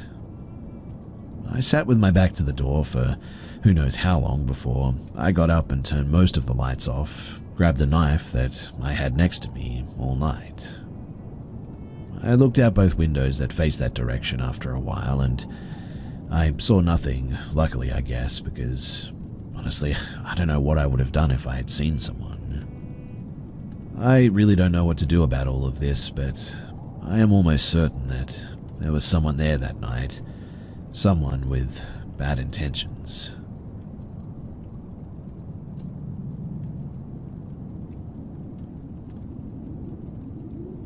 Two nights back, I had an experience with something in the wooded areas around the Maple Lake in Illinois at the Overlook. I tried to do my research on what it could have been. I came across encounters of other cryptids like skinwalkers and wendigo. However, the suburban nature of this encounter has led me to disqualify the possibility of it being either one of those creatures, and its appearance and location has led me to believe that it may be what is regarded as a crawler. I don't know what it was, but it was something that felt human. But I know it couldn't have been a human. It felt too much like an animal. It still hit me like I was being watched by an animal too. It just took longer for me to catch on than I usually do, I suppose. Anyway, so I'm there off the main streets in the southwestern suburbs at the Overlook, listening to music in my car. I often like to get out of the city just to clear my head, and I feel like I heard something pulling up to me from behind. You know it's late, it's dark, people like to come to the Overlook to drink or find some privacy, so I check my rearview mirror, and that's when I see it, in the moonlight. Something is in the shadows across the road up the hill. I'm unsure of exactly what it is. I move to adjust my mirror to get a better look when I see eyes like how animals have eyes that glisten in the dark. It's like that, but they're watching me through the rearview mirror, transfixed, focused, intent like the way people do in photographs. It looked like what I now imagine is the devil of some kind, tall and white as snow. It froze me in place. It had straightforward eyes like predators do. That's all I got to look at as it was slinked up against and behind the trees. My head, I guess, finally processed what I was seeing, and I get hit, like someone poured ice down my back, that feeling I get when someone is approaching me from behind or something is watching me. This sends me absolutely bugging out into panic, so I shift into drive and hook a right forward, and out of the lot, back onto the main road. Running along the hill, I speed up and head forward. I just drive until I hit the main road with streetlights again, and I don't stop until I get back out of the surrounding preserves area. The eyes, they just felt so human though, but it felt impossible for someone to be out there, but I know it just couldn't have been an animal because when I'm out in the preserves, it never felt like that when I was among deer or the other animals that I know are out there. Whatever it was, it felt wrong, like it was invading the space, but it didn't feel like a person exactly. Like the feeling you get when a person is around that you sort of know. I keep my guard up pretty well when I'm out alone, but whatever it was, it flew beneath my senses and fit into the dark pretty quickly. Again, I don't know what it was, but it made me feel so sick that I was there and I missed it. Like I didn't know it was there until I fully registered something was out there with me. If anyone has any idea as to what it could have been, then please do give me a better understanding. I'm willing to talk or listen.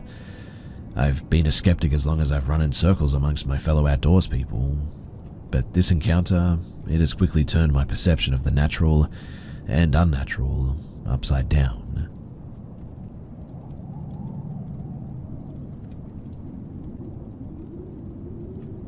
This happened about 15 years ago at a ranch-style house in the middle of the country, surrounded by farmland and sparsely spaced houses. I haven't talked to my dad in years, and while he claimed to be religious, he more so thought that he was than him actually being religious. I've been a very headstrong skeptic, was a typical teenage atheist, and still am an atheist, I suppose, but have become more spiritual in my late 20s and 30s, or at least open to it, I guess. So my dad and I were home, and he was in his office room with the radio very loud, and I was in the living room working on college work. My dad, he can't hear very well, at all.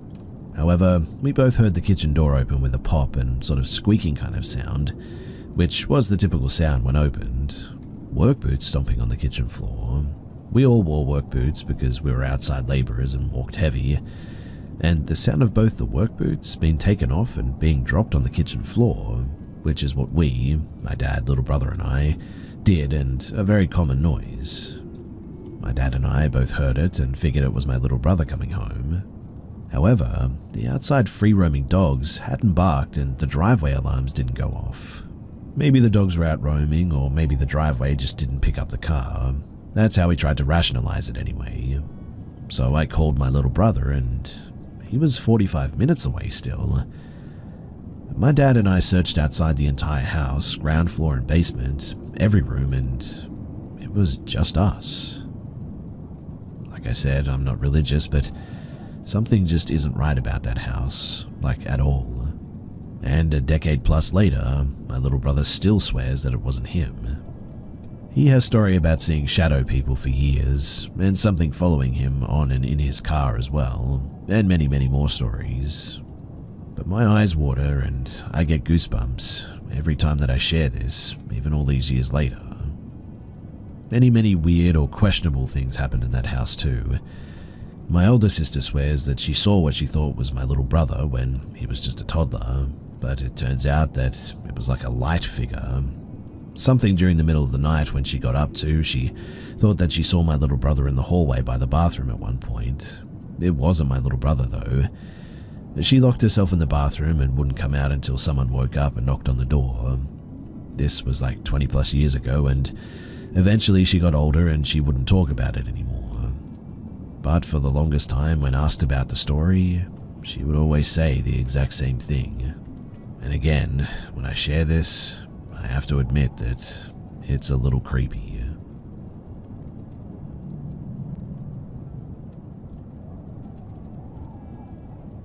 When I was about 6 years old, I stayed at my grandmother's quite frequently. She lived in a mobile home, or a trailer I guess you could call it, and the washroom and living room were on opposite sides of the trailer. And one day, I walked to the end of the hallway to use the washroom, and when I looked inside to find the light switch and turn it on, I saw my cousin, who sometimes visits my grandma, look me directly in the eye and put a finger up to her lips like a shush sound, but she was completely silent. She then got on her hands and knees and crawled behind the counter and out of sight. I felt a feeling of dread and instantly knew that this wasn't my cousin, or even a human being for that matter. I took off running and screaming for my grandma. We searched the entire trailer together, but it was only us in there. While we searched, I told her that I had seen my cousin in there, and she told me not to be silly. My cousin is not visiting town and she's home, which is a couple of hours drive away. To this day, I don't know what I saw or why I saw it or why it made the shush gesture, but the whole thing, it has sat with me all these years later.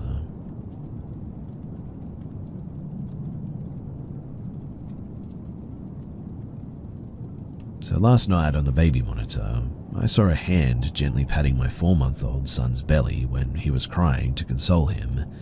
This isn't the first time too. We don't have squatters, we don't have attic access to any of the bedrooms, we have 2 dogs and we both work from home. We would know if somebody else was secretly living with us, but anyway, back towards the end of May, my son was taking a nap in his bassinet in our room. He's just a baby, so he naps frequently throughout the day. This was probably about 5 p.m, I would guess. My wife and I were on the deck outside grilling and had the baby monitor out with us. He was starting to wake up and was fussing a bit, so she went inside to go to the bathroom before getting him upstairs.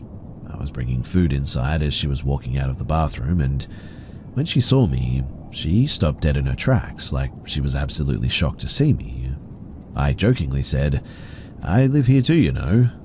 And that's when she told me that she just saw a hand on the baby upstairs a second ago when looking at the monitor. In a sudden panic when she realized that it wasn't me upstairs, we rushed up and didn't find anything or anyone in the room. When she told me, it's not that I didn't believe her, I guess. I was just trying over and over again to think of a logical explanation for what she saw, but nothing just ever made any sense. Now, my first thought from an outsider's view would be, oh, this is common and it's just a glitch showing a previous image on the screen or something. But this baby camera and monitor is just for a live feed. There's no recording or on-cam memory or anything like that. The image is very clear and doesn't have visual effects or anything. If it is out of range, it just goes to a white screen stating the signal has been lost. It doesn't drop bitrate or get blurry or anything like that. I also am a videographer for a living, so I'm quite familiar with the concept of the artifacts or occasional compression glitch showing old footage that you would see on security cams that has onboard memory. But I can assure you that this was not that. In the 4 years of owning and using these cameras for our 2 kids, that has never happened too. Anyway, fast forward to last night, about a month and a half after that first occurrence. Our son now usually sleeps in his crib in his room until he wakes up for a feeding in the middle of the night. Last night at 3 a.m. on the dot, I heard him crying on the monitor right on my nightstand. I went to nudge my wife to bring him in, but she wasn't in bed. As I rolled back over to look at the monitor, I saw a hand come into frame from the side, gently pat him as he was crying for 2 soft pats on the belly, then leave the frame. I didn't think twice. I figured it was obviously my wife and she was maybe prepping the changing table to change his diaper or something, which is why she had patted him instead of picking him up right away. But that was when my wife came out of the bathroom in our bedroom, confirming that she was not in his room across the house. I immediately stood up and said, "Oh my goodness, I thought it was you," as the adrenaline was rushing my body. I could barely speak, in fact. It's true when people say that when something happens like this that they froze or couldn't speak or whatever. I was just completely choked up and had a hard time explaining what I meant. Again, we both went into his room and, as far as we could tell, he was alone. Now, what I don't get is, if this is a ghost or a spirit or whatever, why is it making itself seen? We have 2 cameras in the room, his baby monitor and a blink camera on a shelf that we use just for live viewing. So we can't access previous cloud storage that only triggers with motion. 2 separate occasions of being seen, I feel like it goes against all of the stories that you would hear about spirits and cameras. Not an orb, not a light, but truly a physical hand. This spirit is seemingly friendly, I guess, because otherwise I feel like it wouldn't try to comfort our baby. Anyway, has anyone experienced anything like this before? I'm trying not to overreact and take this experience as a guardian angel looking over our baby, but I'm not so sure about that, and I would really, really appreciate some help.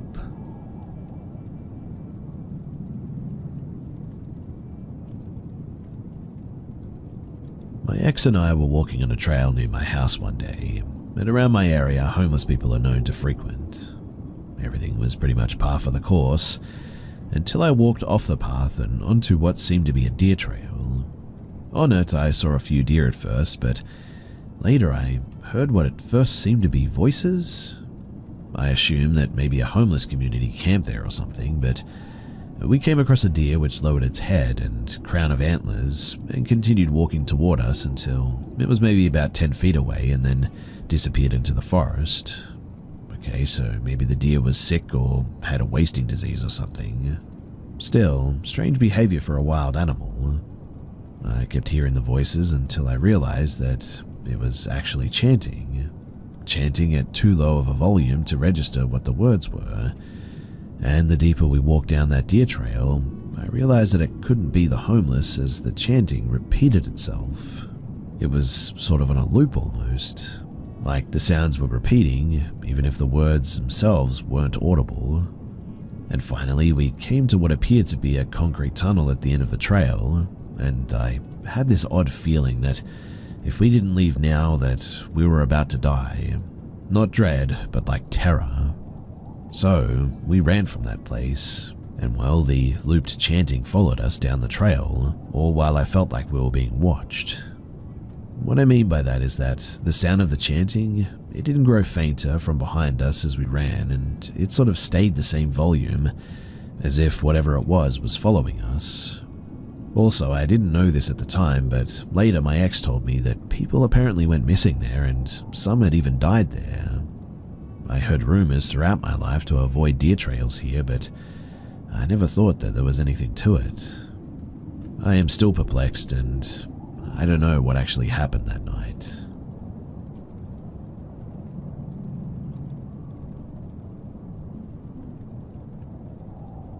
When I was a kid, I lived in a house with my cousins until we eventually moved out. I had lived there until I was about 12, and I had a variety of experiences there. I know that they were real too because my family has had similar experiences. My first encounter? Well, it was while I was watching TV in my room. Suddenly, the dresser in the hallway began making really loud banging noises. I unfortunately can't share images right now as I'm out of country, but it was wooden and had large metal hoops to open the drawers in it. The sound was made by the metal hoops slamming against the wood. I could see them moving from where I was laying. Every time I would get up to look at it closer though, it would always stop. Obviously I was freaked out, and after a while of this pattern, it stopped and I just continued watching TV. It couldn't have been my sibling or a cousin messing around with me too, as my family was out and my cousins were visiting family out of state. The second thing though that I can remember was constantly hearing voices.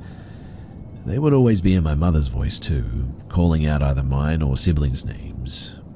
It always happened when I was home alone, and once I went downstairs thinking my parents had come home, but there was no one. The only thing out of place was a teacup sitting on the table in the living room. The teacup brings to me another thing that happened once before as well. Nearly every night, I would hear cups sort of tinkering around together. I could tell it was the teacups too, since it made a sort of specific higher pitched sound that other cups wouldn't. I would go downstairs after hearing it sometimes, but nothing looked different. This final one was the last large experience that I had, and it occurred a few months after my grandfather's passing. So sometimes I would sleep in his room as we were very close and it was comforting. And one night, while I was drifting off, the cabinets in the room that would hold his medication, they began violently slamming and banging. But then, I saw a figure in the hallway, hunched over and convulsing. This image is literally burned into my memory from how horrific it was to a 9-year-old. In the end too, I just sort of covered my head in the blankets and eventually I must have fallen asleep. The next morning I asked my parents about it, and they said that they had heard the cabinets too, but that they didn't see anything in the hallway like I had. So, those are the stories that I can recall for now, and I'll probably share some more another time, but yeah, that house, there's something wrong with it, and I'm glad that I don't live there anymore.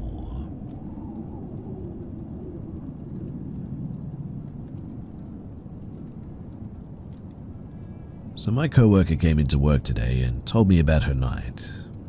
She was in bed and both her and her significant other smelled burning and heard crackling around 2 a.m. They both got out of bed to check it out. They figured it was the bug zapper outside. They went to turn it off and exited to the porch where they both heard a consistent bark from the field below. This field had no nearby houses or anything, and it's a bit of a trek to even get up their driveway. The bark was weird, but sounded like a normal dog aside from the fact that it was just consistent, almost rhythmic in fact. They decided to go ahead and check out the field. They took her car down, and as soon as the engine was cut, there was a pit all of a sudden in their stomachs. Exiting the car, It sounded like the bark was so far away now that even though they were right on top of it before, it just made no sense. It hadn't have seemed to have changed much, but it didn't sound as close as it did when they were in the house. My coworker decided that it wasn't a good idea to leave her child alone in the house for too long, and so in the end she went back. About a half an hour passed and the dog is still consistently barking in the field. Significant other decides to go back and make sure that there isn't a dog in the ditch or something. She decided to call him so he wasn't just out there completely alone. Once he got back there, he started walking into the field trying to find it, the pit still in his stomach the whole time. He decided not to call out but to just look instead. He left strapped just in case as well, by the way. The entire time my coworker listened on the phone. The barking grew more intense and the dog went crazy as it had obviously seen the light from his phone or something. The weirdest thing though was that he saw nothing, but the barking continued to grow louder until he must have been right on top of it. She had commented at one point that it was so deafening it sounded like the dog itself was holding the phone. But then, all of a sudden, just dead silence. No running, no barking, no breathing, nothing. No dog found or anything. She messaged her father who lives close by and he had heard the barking too, but obviously didn't go to investigate. She had her father ask the person who owns the property to go and check out where they had heard what was going on too the next day. Nothing found so far and it's been raining there, so there should be tracks. And I also decided to ask them if it sounded like a fox or a coyote or anything. They lived down there long enough to distinguish between the two, and this sounded too much like a bloodhound to be anything else. So if you guys have any more ideas, then I would love to hear them. For reference, we're in Ohio, so we're in Appalachia, and I know the place has a bit of a bad reputation for stuff like this, but yeah, I hope that's helpful.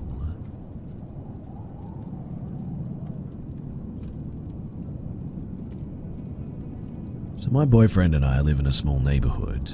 Our house faces a densely wooded riverfront. Our street isn't very busy. It's dark and there isn't a park in the woods or anything, so not many people go down there, much less the middle of the night. But last night at around midnight, my boyfriend was sitting on our front porch smoking a cigarette when he heard a weird voice in the distance. It was clearly speaking a different language, and the only way that he could describe it was it sounded like Mickey Mouse. He thought that it was just some kids messing around with him, but as he listened closely, he noticed that it was just one voice talking and laughing. It wasn't talking to anyone except itself, whatever or whoever it was.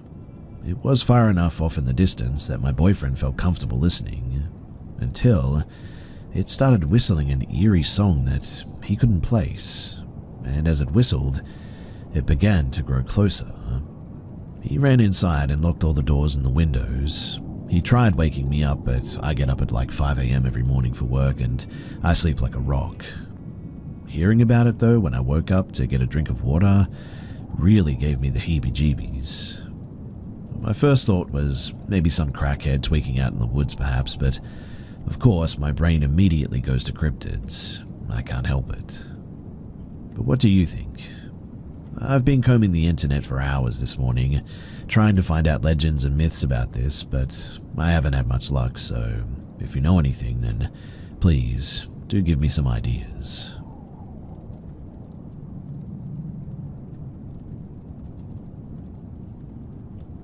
So I was alone once on a Friday evening during summer in my house around maybe 2013 to 2016. I really don't remember the exact year. But I was still in my early teens at this time as well. And anyways, usually on Fridays, I would go with my parents along with my sister to help them out at their workplace. But well, this Friday, they went only with my sister and I was left alone that day at the house. I was playing Minecraft on my old PC inside my bedroom with my headset on when suddenly I hear footsteps, like someone was rubbing their feet against the carpet in the living room, which is right next to my bedroom. I had the volume really low, so I heard it loud and clear, even through my headphones. I turn my head and look at my door, puzzled and thinking if my parents had come back to get something, or maybe my bigger brother had come to the house to grab stuff. I get up from my chair and open my door, but I don't see anyone. The lights are on in the living room, but nobody is there. I go to the front door and the back door. Both are locked. The windows are locked too. I check the driveway and the front gate, and they're closed with no cars there. I end up going to every room and turn on the lights and check every corner, even the closet, but there was nothing. Nothing had been moved or changed. So I go to call my mum and ask her if she had been inside the house. She said no, that they were already at work, and suggested that it might have been my brother, but I told her that he hadn't been here either, and I didn't hear a car pull up or anything, so she just says that I was probably just hearing things and just to make sure everything is locked. I hang up and triple check everything is locked and walk back to my room, absolutely creeped out now. I lock the bedroom door and leave the lights on in my room. I definitely turned up the headphones volume too after that and continued to play, albeit creeped out, till my parents came back from work. To this day, it still really creeps me out thinking about it, especially because that house and property in general has had a history of paranormal activity on it. All of my family, even my skeptic brother and dad, have seen or heard things at least. Even my brother's ex-girlfriend has said that she would see or hear things in the house and in the back garage as well. We still live there, but since blessing the house, most of the activity seems to have gone away, which I'm thankful for, but still, this house still has me on edge sometimes, and I don't like that.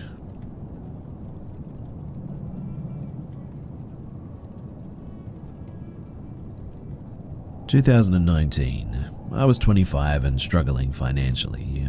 I asked my mum if I could take one of her rooms in order to pay less rent. I moved in, and then soon after I asked my girlfriend to move in with me to help pay rent. It was a 4-bedroom house with a studio attached in the back with a small family. On one half of our house was my mum in the master bedroom with one of my twin sisters, Carla, who was 13. It was a 4-bedroom house with a studio attached in the back with a small family. On one half of our house was my mother in the master bedroom with one of my twin sisters, Carla, who was 13. In the other room was a man who was renting a room. On the other half of the home was my sister, Janet, 19, with her baby daughter, and my other twin sister, Angela, 13. And finally, myself and my girlfriend, Kylie. Myself and my girlfriend, aside from some wine or mixed drinks on rare occasions, are completely sober. We're the type to just stay home and watch movies, really. My Catholic family was fairly poor growing up, and so I like to think of ourselves as just regular hardworking people. Most importantly, though, we like to think of ourselves as rational. We don't really deal with much nonsense. No previous strange occurrences in any of our lives, and my girlfriend is also a Christian. Now, one night at around 8 p.m., myself and my girlfriend were in bed, and we were alarmed to hear the most heavy footsteps that you could imagine on the roof. It sounded like a big man with big boots, and it was very clearly going from corner to corner above our room. I got up and went to investigate, but when I did, everything was normal in our house. I went outside expecting to see somebody on our roof, probably the back neighbors, but there was nothing. We asked the people in the back, but they had no clue. Me and my girlfriend and our cat were the only ones that heard it apparently too. I thought that maybe it was someone running away from someone or something, but our roof had that very steep triangle shape to it. Anyway, a few days after, again myself and my girlfriend were on our bed and we heard running above us. This time though, it was quick, light running like a child. This time it was more odd. We went to ask my sisters again, but nothing, which was very strange. Anyway, every so often, we would hear these steps above us. I started believing that we had a person living in our attic, and every time I heard the steps, I'd pop my head in the attic and shine my phone around, but again, nothing. Eventually, I climbed all the way up to search too, but again, there was nobody up there. Nobody else heard them too except me and my girlfriend, and it started getting very frustrating. I have anxiety and have always had trouble sleeping. When I'd hear the steps at night, it'd be very uncomfortable, and when it would wake me up, I'd have trouble falling back asleep. I started getting very angry at the situation, in fact, and I was a competitive boxer at the time, and sleep was pretty urgent for me. Myself and my girlfriend came to the conclusion that this was probably an animal or, who knows, maybe a ghost. Myself and my girlfriend came to the conclusion that this was probably just an animal. One day, though, I was alone in the house and I heard footsteps. At this point, I was pretty ticked off and I perfectly rushed my way up into the attic. I crawled around saying, "Here I am, I'm all by myself. What are you about? What do you want? Show yourself. Do something," etc. But there was nothing. One night, footsteps began at around 2 in the morning. I'm awake now and the stress is high. I start doing research on my phone, animal sounds on roof or walls, etc. Nothing sounded familiar and there was really no help. Ghost making footstep noises, apparently though, equals poltergeist, or noisy spirit in German. I researched the history and they're not ghosts but energies created by us humans allegedly. In the past they believed poltergeists were caused by teenage girls because of their strong emotions. And that for me was a bingo.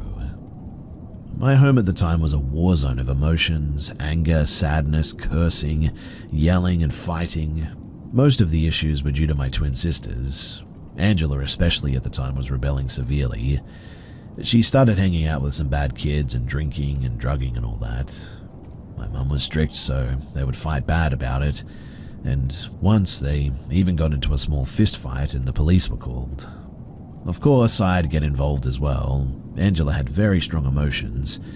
I was battling depression at this time due to being broke, and myself and my mum were bipolar. My sister Carla was clinically diagnosed as bipolar. But while researching, I learned that we could get rid of negative energy by bringing positive energy, like praying or saging your home, etc. Now, eventually, as I was up, my girlfriend woke up as well, and I told her that I heard the footsteps again and couldn't go back to sleep, and I told her about all of the research that I had found. She started doing some research of her own at this point. It was maybe around 15 minutes before 3 a.m. and my girlfriend says out loud, "I'm just waiting for it to be 3 a.m. because apparently that's when spirits are most active or something." I took it as a joke and sort of ignored it. But sure enough, at 3 a.m. on the dot, we heard the most aggressive, chaotic, and sporadic thumping yet. This time it was happening with no pattern, and it was all over our roof. My girlfriend grabbed my shoulder, terrified. I was paralyzed for about 3 seconds because I couldn't believe what I was hearing. After coming back to my senses, I picked up my phone and started recording, but unfortunately it was too late. It must have lasted about 4 seconds or so. All I got on my video was my cat freaking out. The video was saved and recorded at 3:01 a.m. officially, and this was the turning point for me. The next day, I went to each of one of my family members one by one, told them what happened and about poltergeists. I also told them about what we had to do to remove this, and I told them that we have to chill out and no more fighting, work on our anger, let's pray at night together. And thankfully, they actually all took it pretty seriously. We dialed it down severely, we saged the house, we prayed and read the Bible passages at night sometimes together. I proclaimed at our home that there was no room for negative energy, only positive energy. And we really did a 180 at this point. And amazingly, it actually worked. After some time, very suddenly it just sort of all stopped, not a peep. We never spoke about it as a family again, and I've been known to be one of the more responsible ones of my siblings. Aside from that time being very hard for me emotionally and financially, I have and am doing very well for myself, thankfully. Honestly, too, at the time, I really was the only one of the siblings that would have been able to handle this situation and turn it around, like I actually helped do. So, I'd like to believe that that's the reason why my room was the only ones that heard it. Maybe this occurrence happened in order for my family to be more at peace or something. Myself and Kylie are now married with a daughter. We moved into our current home on December 15th of 2023. When we settled in, we held hands and I proclaimed loudly to make sure that I was heard that in this house, there's no room for negative energy, only positive. My wife did her saging thing too and put oil on the doorways and prayed and all that. And thankfully, so far, so good.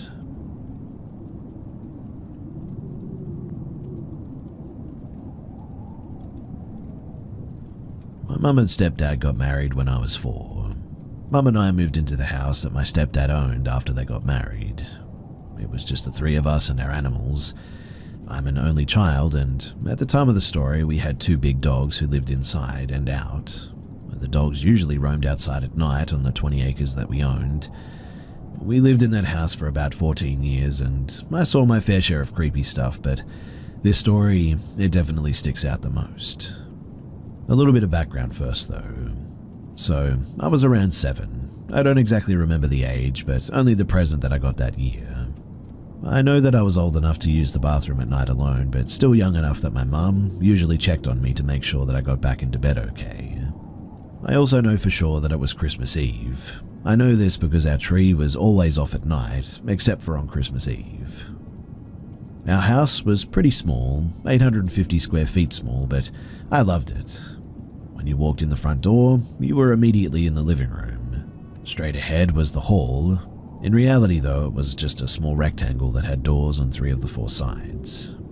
From the living room or the front door, you could see into the bathroom. Heading to the bathroom, you had a closet on the left, a bathroom door, my bedroom door to the right, an empty wall the width of the door, and my parents' bedroom door as well. The kitchen was off of the left of the living room and shared a wall with the bathroom and the closet. It was super cute and just really cozy, and we also had an unfinished basement with the stairs in the living room by the kitchen door to the back porch. Now, I got up to use the bathroom Christmas Eve. I got up from my bed, went out of my bedroom door, and turned the corner into the bathroom. I, of course, being a kid, had to peek at the tree and the presents underneath. I thought that I saw a monster truck at one point. At the time, I was a huge fan and really wanted a remote control one, but I didn't stop to look because I really had to go. After I finished up my business, I got up and looked towards the living room. I really wanted to peek at my presents again before I went back to sleep. We didn't really close the doors in my house growing up unless we had people over, so I could see the front door and the glow of the tree from my seat. I looked back at the toilet to flush, and when I looked back up at the doorway, between the hall and the living room, I saw the silhouette of a boy. He looked about my age from his height, but he had his back to me, so I'm not sure what his face looked like. He was standing in the doorway using his left hand to hold the door frame so that he could lean into the living room on his tiptoes and peek at the presents, I think. In his right hand, he had what looked like like a red sucker or something. His whole body was dark because of the lack of light and the Christmas lights shining behind him. I shuffled to the edge of the bathroom, so I was just inside the doorway. If I had put my arm straight out, I could have actually touched this kid. I'm standing there, about to ask what he's doing when he slowly drops back down to his flat feet and starts to turn to face me. Now, as he starts to turn, I get the most intense feeling of dread, fear, and anxiety rush over me. I can see the profile of his face, and he's just smiling, staring straight ahead. Just as he's about to get all the way around, my mum walked out of her room and asked me if I'm okay. And in the split second that it took to look at her and back at the boy, he was now gone. I instantly felt better, and it was as if he just never even existed. I pointed to the living room, and my mum assumed that I was trying to peek at the presents, so she just tucked me back into bed, and I fell asleep pretty quick, woke up, and I totally forgot about it the next morning. I did get my remote control monster truck that year too, which I was super stoked about. And it was years before it came back to me, and I told my mum about it. She wasn't surprised too, because, well, like I said, a lot of weird stuff happened in that house.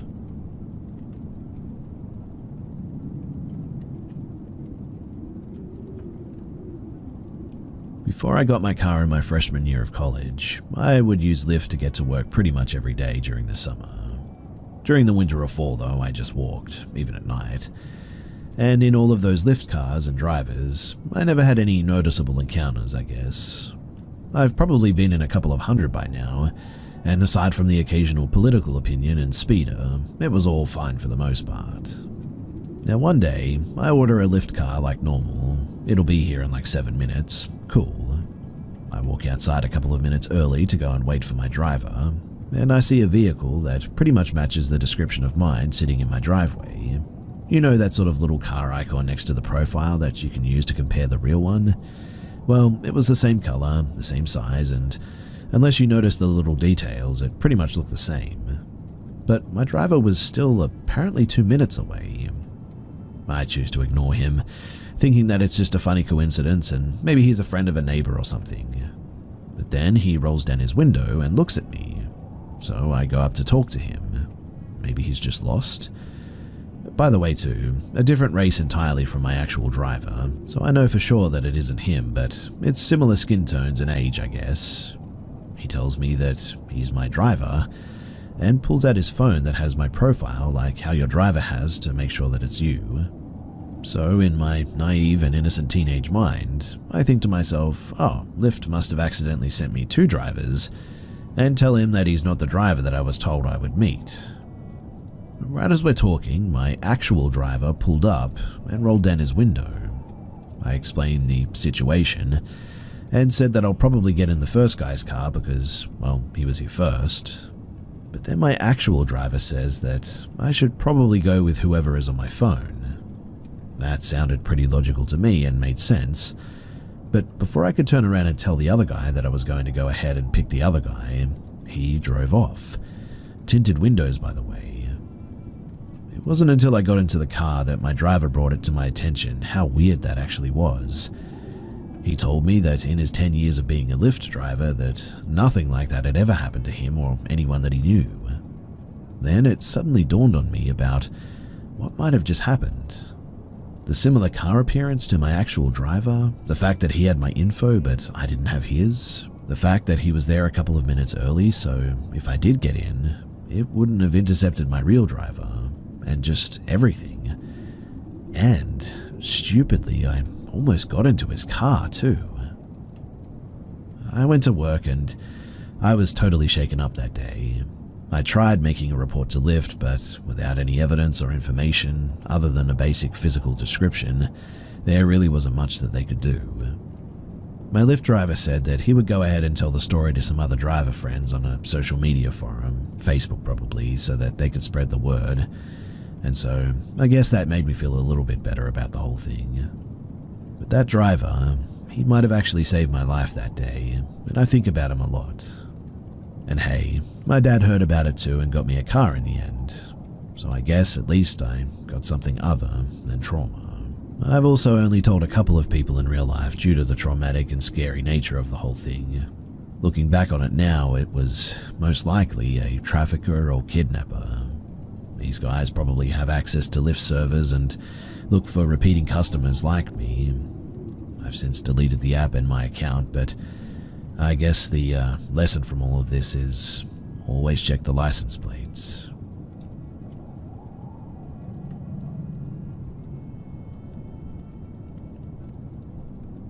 When I was a preteen, I lived in the old farmhouse at the top of the hill.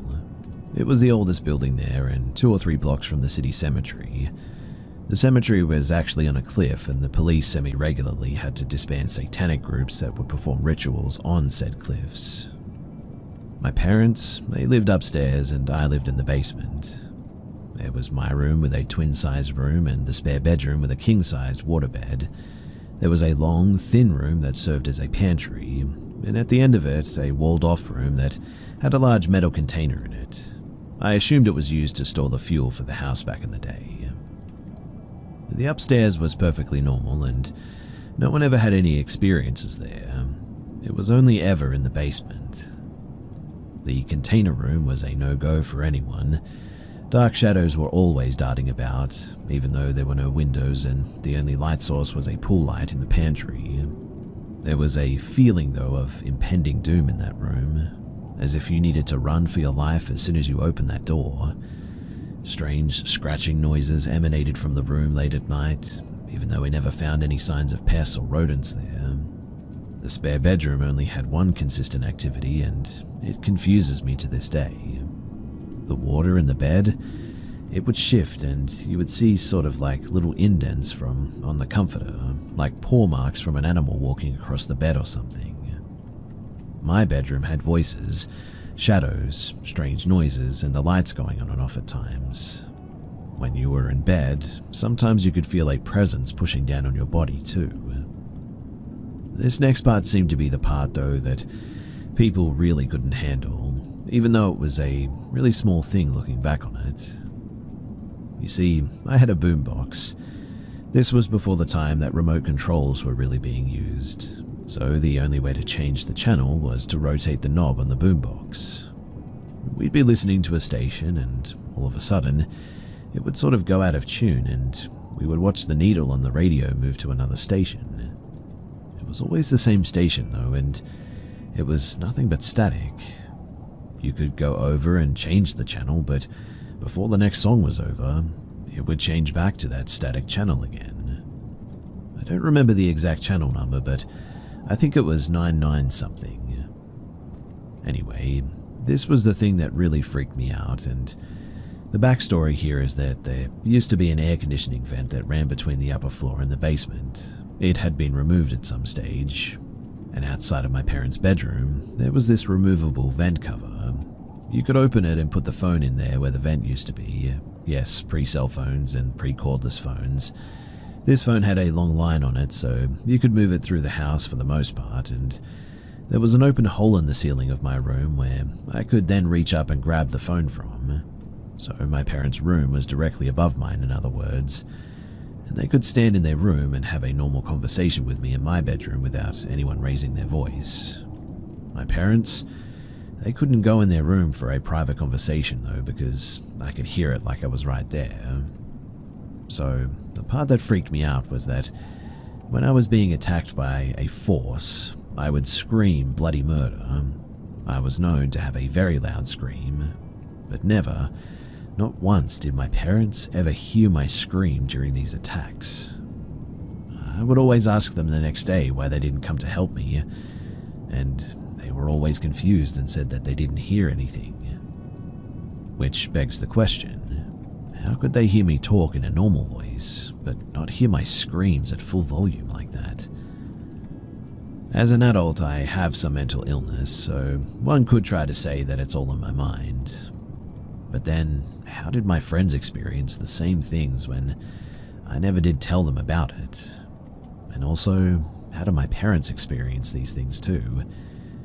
As far as I know, all of these other people are mentally well, so I really don't think that it was in my head.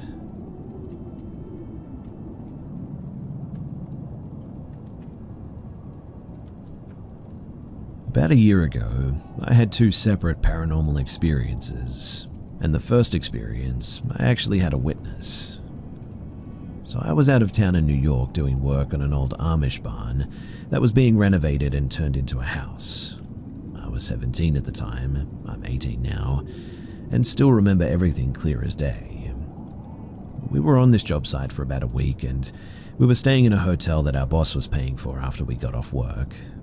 My cousin, who was working with me at the time, was sharing a room with me. We both just got home and were eating dinner on our beds. And now, in this room there was a small table in the corner of the room adjacent to my bed. Both of us were sitting in the bed and eating, and nobody else was in the room. On the table sat a sign that said free Wi-Fi and had the hotel's Wi-Fi password written on it. And out of nowhere, this sign proceeded to be slapped into the air by some invisible force and managed to land in the 2-inch gap between the table and the wall. Up until this point, I never saw anything like this, and as soon as it happened, my cousin looked at me and just gave me a "what the heck was that" look. We had some trouble sleeping that night. Keep in mind, this sign weighed about half a pound and was made out of some pretty thick plastic. I mean, that thing wasn't going to move unless you really wanted it to. The next experience was only a few months later. I was working at an old townhouse built sometime in the 1800s. My dad had just left the site to get some materials, and I was shoveling mud out of this old basement. Nobody else was in the house except for me, and all the doors were locked. So, as I was shoveling mud into the garbage bags in that nasty basement, I heard heavy footsteps and faint talking upstairs, like somebody else was actively talking to another person. I assumed it was my boss and he was there to take pictures of the house for the investors, and went upstairs to go and greet him. And I'll restate that I was the only person in this house. I came up the stairs and turned the corner to go to the kitchen and called out for my boss. There was no answer. I was about to step into the kitchen when 3 brooms that were leaning up against the wall all fell down at the same time. I was already freaked out, so I headed straight out for the side door, and I kid you not, the 2 cellar doors that led into the basement slammed shut right in front of me. Now, these doors weighed about 100 pounds each and were made out of thick pieces of plywood. Not to mention as well that the doors were being held open by 2 hooks that were attached to the wall and to the door, so really there was absolutely no way that this should have been possible. I stayed outside for about 30 minutes in the freezing cold until finally my dad came back. And after that, I never went into that basement alone again.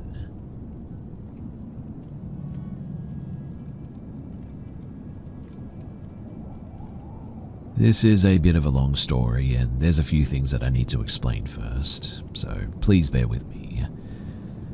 So I wouldn't call myself a medium or anything of that nature, but my whole life I have felt like I have seen things and been connected to something that just never felt right.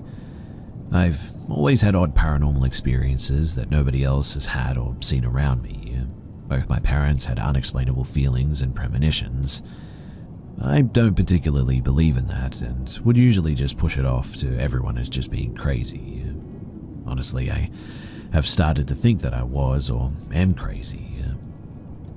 My mother used to see things that would come true as well, but not like see the future type thing, but see things that would have significance to events yet to come. For an example, one night after moving into her house, she had several dreams of snakes, visions of snakes everywhere, and she mentioned it to me, but I thought that she was just crazy. Nights later, her fiancé at the time got up to use the bathroom and stepped on something squishy. He flipped the lights on to discover a snake. They called animal control, only to discover an infestation of snakes in the attic. My mum was very artistic and would draw things and always talked about visions of apples and would always tell me, "Don't bite the apple." She would reference Snow White biting the apple and going into a deep sleep, Eve biting the apple, etc. Close to her passing, she made this reference a lot as well. Oddly enough, my mum was hospitalized and went into a coma where she passed away a month after being in the coma. It freaked me out honestly, and I'm sure you're probably thinking that it was just chance and that she died the same way that she kept mentioning. And honestly, that's what I thought too. My great-grandmother was in the hospital close to her death and said that my great-grandfather had been visiting her. He passed away years prior, and she said that he was coming to get her, allegedly. And days later, she passed. My father fell to his knees one day and said that he felt in his chest that something was wrong with our cousin. Shortly after, he got a phone call saying that he had been killed in a car accident. Now, to give a few references of these unexplainable events that have happened to me, I'm going to drop a few stories, and honestly, I would like to see what you guys think about it. Is it all in my head, or could there be a slight chance that maybe I'm not crazy? So, when I was a toddler, probably 3 or so, my mum and I were driving as we passed a wreck on the road. A semi had crashed a car and the vehicle was destroyed as it was under the semi. The vehicle was so bad that you couldn't tell the make or the model barely.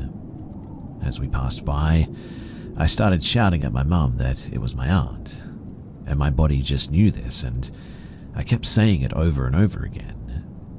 My mother reassured me that it wasn't, as you couldn't see the person trapped under nor tell the vehicle at all. We arrived at my grandmother's house, where we received a call saying that my aunt had been in a wreck and had went under that semi, and the woman trapped under was in fact her. Another time, when I was around 10 or 11, I went to visit some friends, family with them on a family trip in upstate New York. They lived down a back street, but all close by to each other in what felt like a family compound, I guess you could say. The first few days felt completely fine as well. But there was one night where we were all gathered outside. I believe that they were having a bonfire outside when all started telling ghost stories. As I was 11 or so, of course their goal was to try and scare me, which ultimately didn't work. And as the night progressed, I started hearing things in the surrounding woods, and then noticed a figure in the upstairs window looking down on everyone. I pointed it out, and when everyone came to look, as you would expect, nobody was there.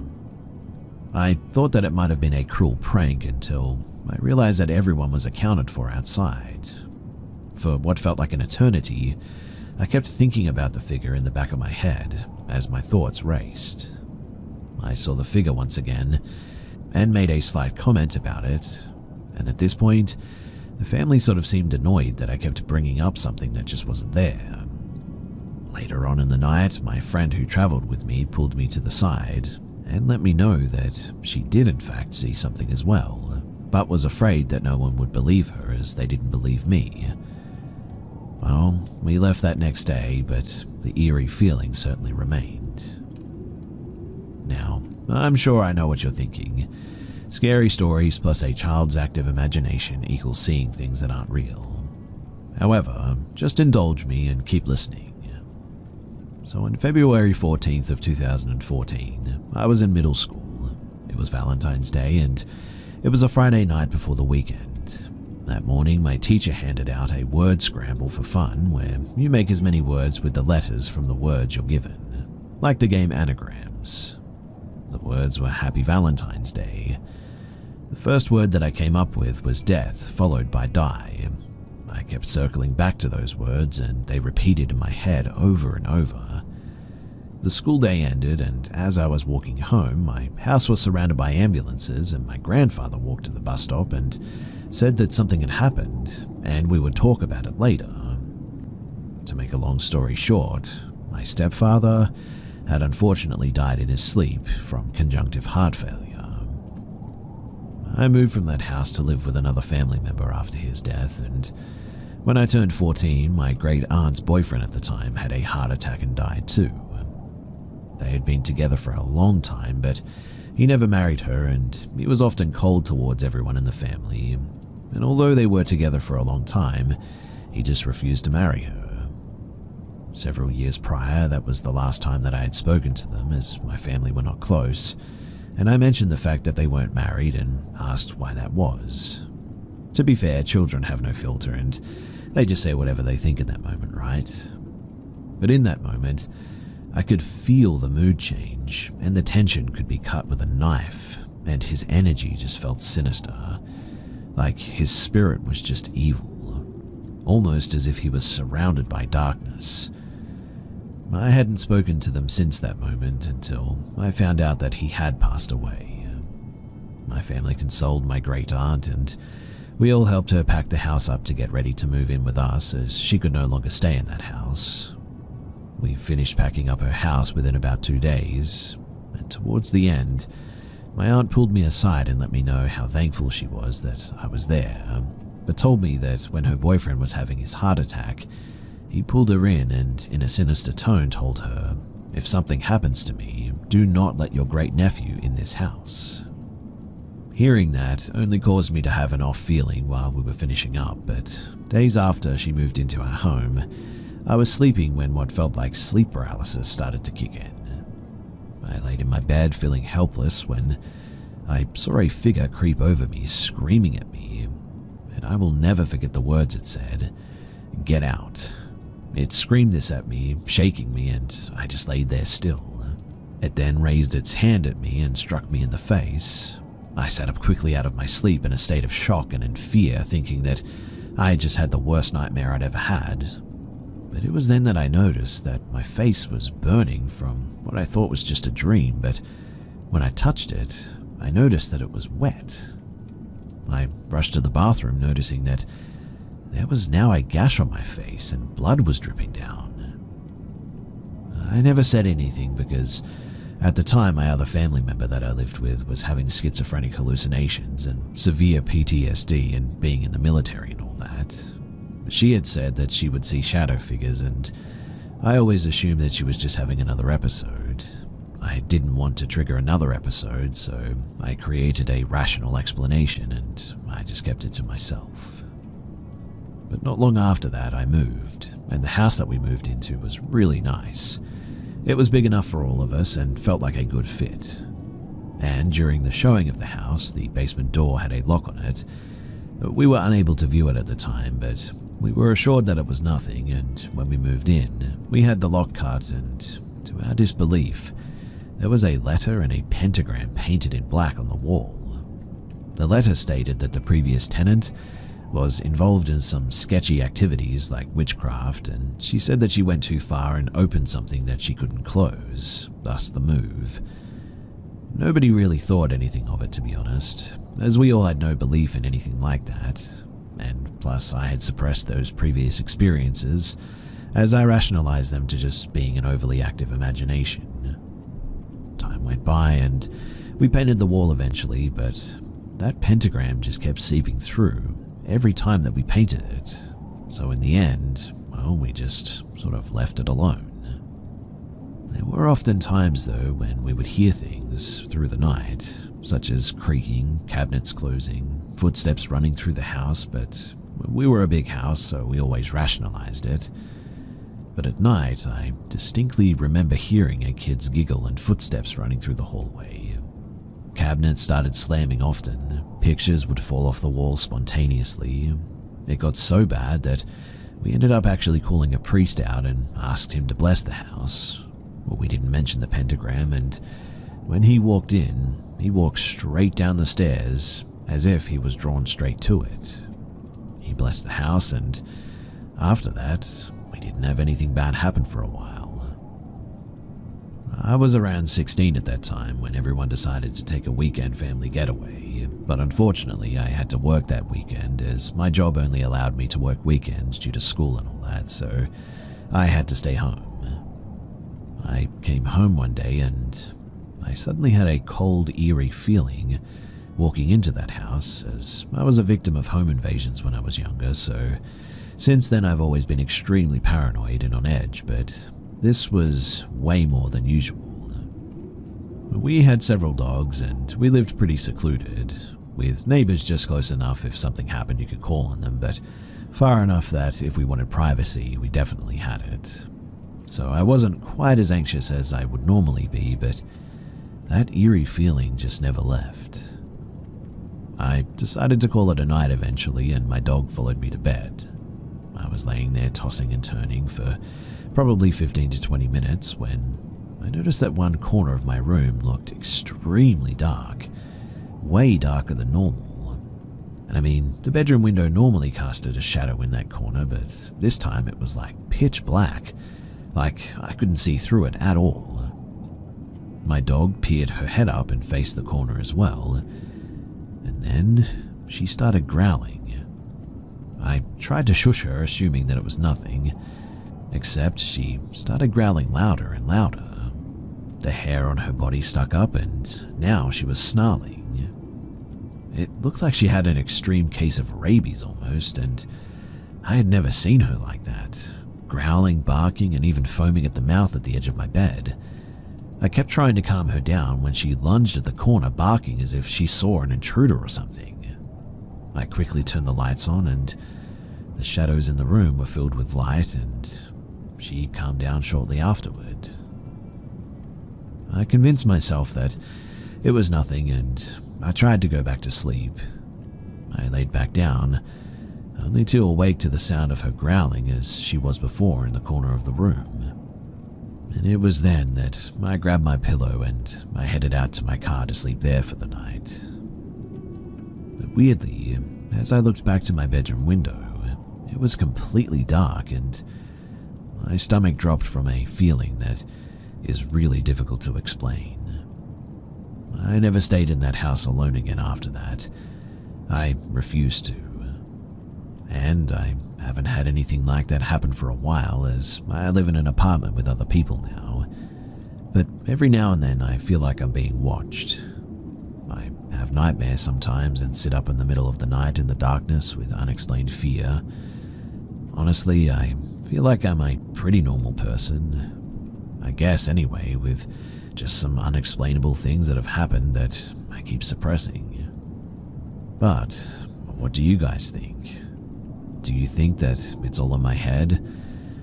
I find myself trying to still rationalize everything with nobody to turn to who would believe me, or who wouldn't think that I needed to be locked up in an asylum. Hence, this is why I'm here with all of you guys. So again, what do you guys think?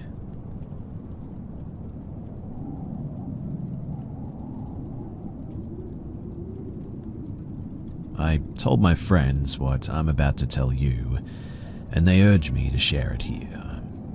It happened back in December, about a week before Christmas. So, I'm a 32-year-old guy currently using my GI Bill to go to college in a city in one of the mountain time zone states. I'm so busy with school and work, so I just don't really have time to go out and socialize often. I have to rely a lot on apps to go on dates, and I matched this really cute girl around my age. We had a good convo and we scheduled a date. It was at a bar restaurant, not far for either of us to drive to, so it was easy enough. She was very pretty in person and we got along great. During our conversation too, I found out that she worked in a non-cop role at the police station, like a receptionist essentially. I also learned that she had a roommate whom she said was out of town for the holidays. She added that she hated being alone because she had a crazy ex-boyfriend who stalked her apparently. I was a little bit uneasy at that, and I told her as much as well, and she said that he's harmless, so I kind of let it go. We had a few more drinks, and we're there for about another hour, and at her suggestion she said that we should go back to her place. And I mean, I wasn't about to argue with it. She was hot. She then insisted on driving, and I told her that I was fine, and she said no, that I had been drinking and she saw too many DUIs at her job. I got what she was saying, but I only had 2 gin and tonics and was fine, and again she insisted. I thought that it was weird, but I didn't care. Maybe she was just trying to be nice. Anyway, we went to her house, and the first odd thing that I noticed was that she walked up and just opened the door. She didn't unlock it is what I mean. It was already open, which I found very odd because she said that she had a stalker and that her roommate was gone. She started feeding her cat, and as she was doing that, I saw a bowl of cereal on the kitchen counter. I touched it and it was still cold, like it hadn't been there for a while. The cereal wasn't soggy either, I noticed. I asked her whose it was, and she hesitated and said that she ate a snack before heading to the bar. But it just didn't make any sense, and before I could say anything, she just kissed me and wrapped her arms around me seductively and said for me to take her to her room. Again, she was really hot, and I quit caring about the cereal pretty quickly. We started fooling around, and I went to close the curtains, and she told me to leave them open. A few minutes later, maybe 5 or so, we were in bed and my back was to the window, and she let out a huge gasp, a scared gasp. Her eyes were at the window, and I turned around and saw somebody in a hoodie, and they took off. I heard the steps running on her back deck. I immediately jumped up and ran out to make sure her doors were locked, and of course the front door wasn't. I ran to it and locked it, and right when I did, the door started banging.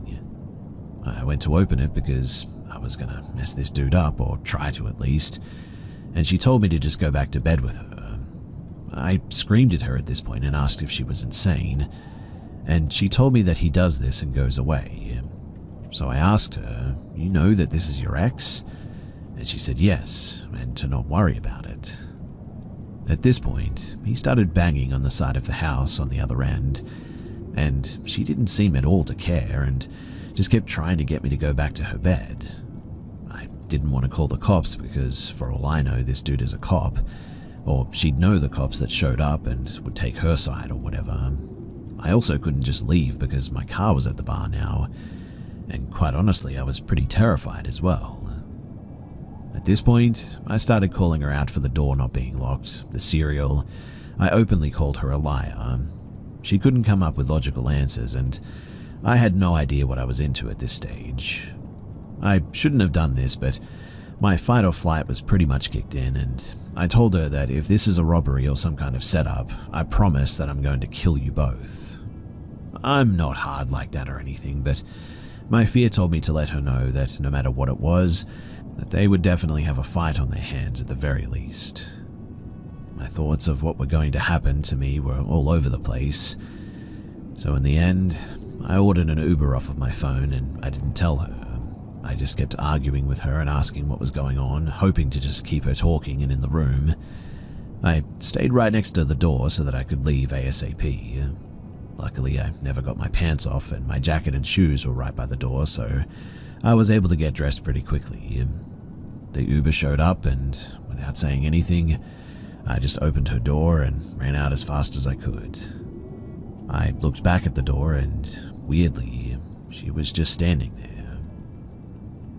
It's only been a little over a month now, but I honestly have no idea what the heck I was into that night. I don't believe the story of just a girl with a crazy ex, based off of the factors that I've already told you. It feels like it was either a robbery or some sort of weird fetish type thing. I don't know, but it's definitely something that I'm very mad at myself for. I mean, I'm a 9-year Navy vet and allowed myself to get into a situation like that. I reported her account on the Uber ride back to the bar, and I told the bartender as well if they ever saw her again, just in case, but who knows. In any case, I'm just glad that I got out of there unscathed.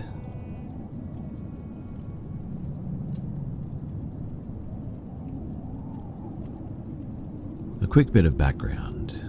I'm an American now living in Vienna, and this happened a few months ago. Life has been normal since then, so I don't think it really has any harm or anything on me, but I'll let you be the judge of that. So I was in my apartment when someone buzzed the entrance to our building. I was not expecting anything from Amazon or so, but sometimes when such delivery people need to enter, they buzz all the apartments in the building. I have a dog and he goes barking when they buzz, so I ignored that buzz and calmed my dog down. A few minutes later, they ring my apartment door. Again, my dog goes crazy, so I try to calm him down. A minute or two later, I answer the door and there's this man who seems to be ringing the door opposite of mine in the hallway. The lady that lives there never answers the door and is very private, so no surprise that nobody answered. But the man was tall, 50s or so, with glasses, dressed in a suit and a coat with a hat. Literally think of the spy emoji and you'll get the idea, minus the mustache and the glasses, but he was also wearing this earpiece thing. I'm not sure if it was a camera or a microphone, but it resembled a Bluetooth device from the mid-2000s, if that makes sense, and it was only in one ear. I'm noticing all of these things, but at the same time I decided to just sort of play along a bit.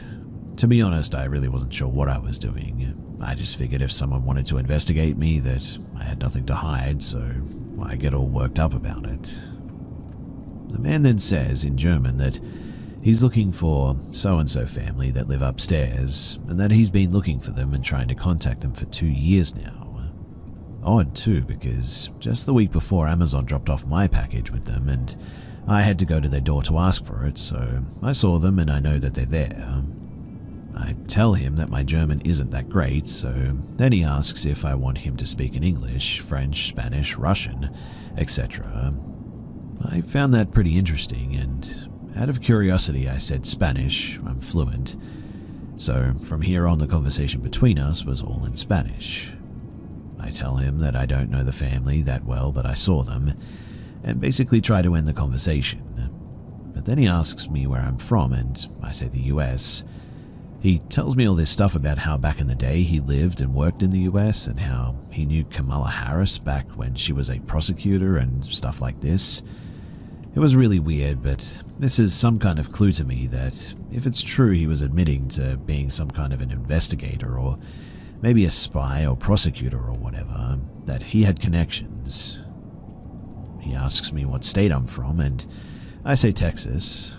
Again, this was all in Spanish, but I notice that as I'm saying this, he pulls his phone from his pocket and is kind of holding it directly in front of me.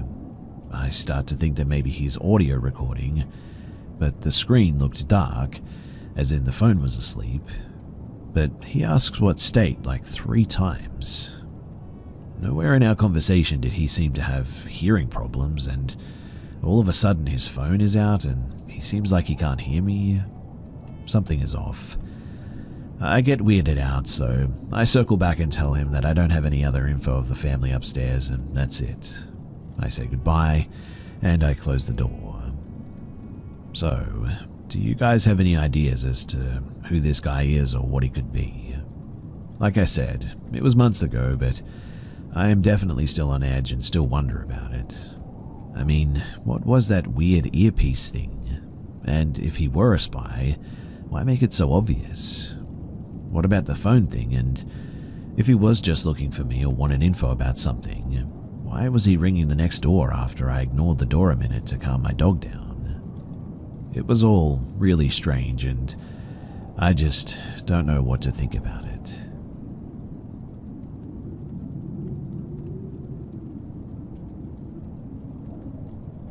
This happened a couple of years ago, March 24th of 2022.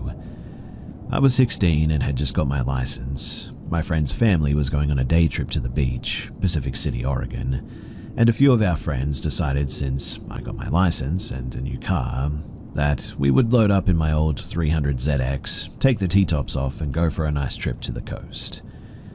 All was going well, other than the discomfort of 4 guys crammed into a small coupe on a 2-hour drive, but we eventually made it to the coast and had a really good day.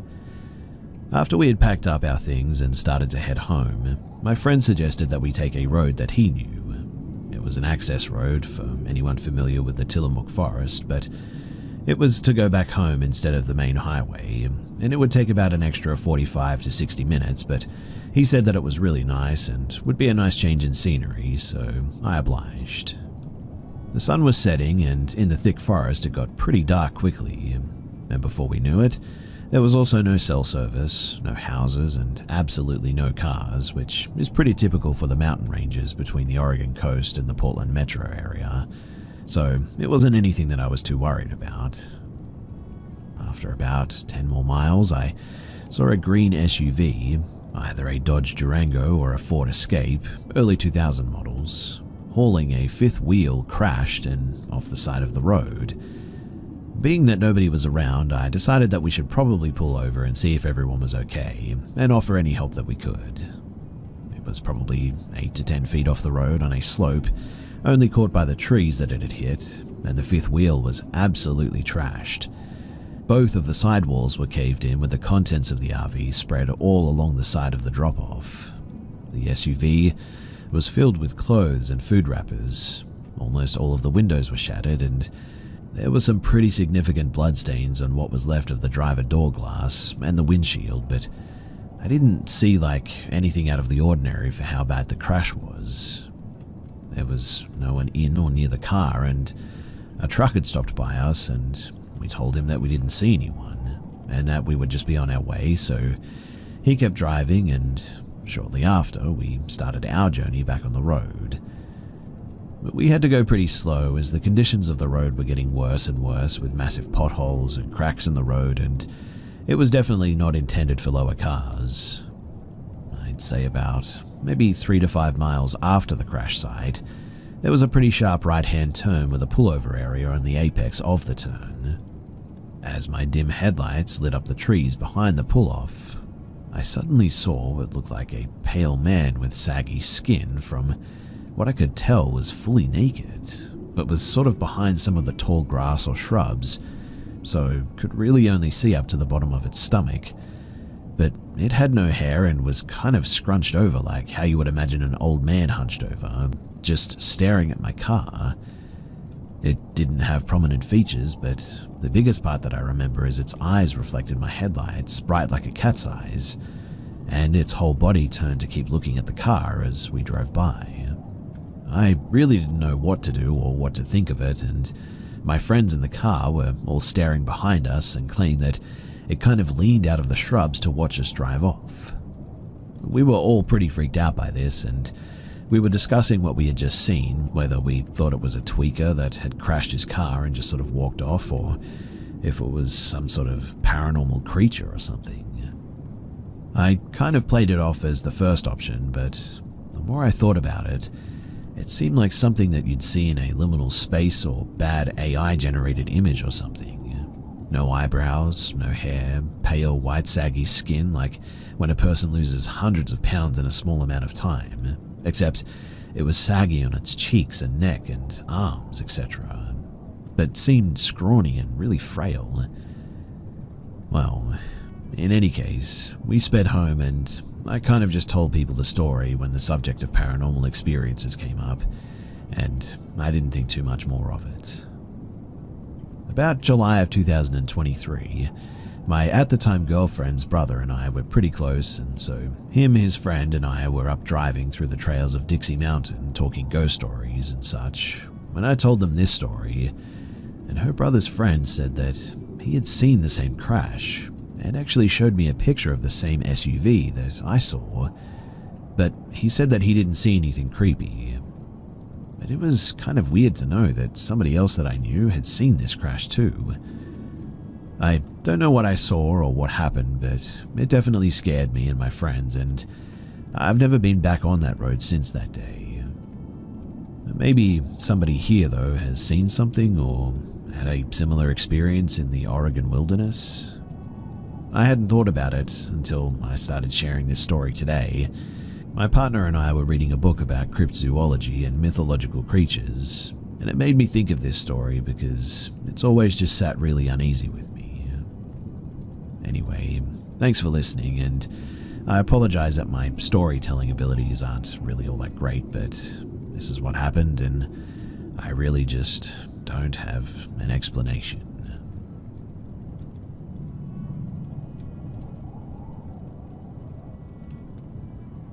I have suffered with sleep paralysis since I was a child. Throughout all of my years of dealing with this, I've had some truly horrific experiences. However, the one that I had a couple of days ago has been the worst one yet. So I woke up not feeling the greatest. I was up a few hours, and after not feeling much better, I decided to lay back down and try to nap it off. I was turned on my side facing away from our bedroom door on the far side of mine and my husband's king-size bed. I felt my body relax and I fell asleep rather quickly. The next thing that I remember is slowly opening my eyes and seeing our bedroom wall and the door that leads to our bathroom, as the bathroom door was closed. I then tried to move and I couldn't.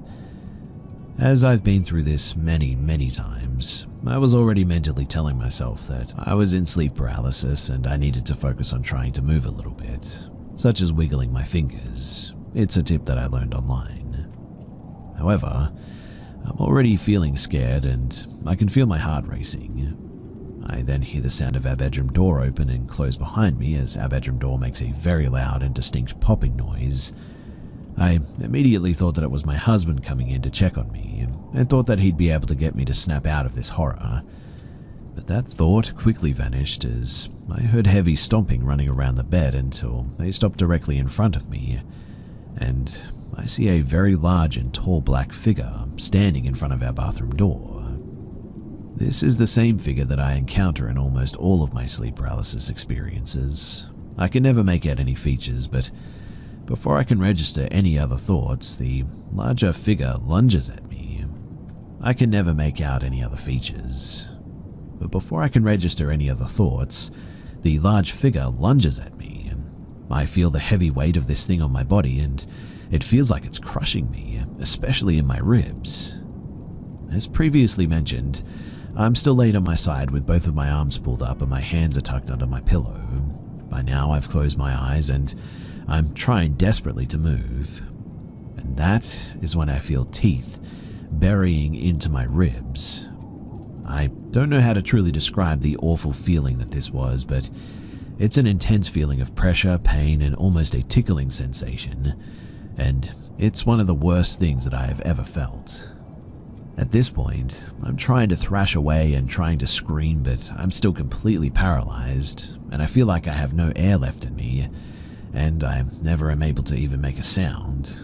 But I can literally feel this thing's mouth opening and closing in different spots along the side of my ribs. At this point, I'm mentally screaming and pleading to snap out of it. The next thing I know, I sit straight up in bed. My heart is racing, I broke out in a cold sweat, and I can still feel tingles in my ribs and on my left side. After my eyes dart around the room and I find it to be completely empty, I lift up my shirt to inspect my side. The skin is not broken, but the whole left side of my rib cage is bright red, like something or someone has been there. I've done a good amount of research on sleep paralysis and I understand the scientific explanation for it, but waking up with physical marks from these experiences, that is brand new to me and a whole nother thing. I have had a ton of anxiety when it's bedtime ever since this experience, and quite honestly, I find it a bit hard to believe that there's nothing evil or demonic about these sleep attacks.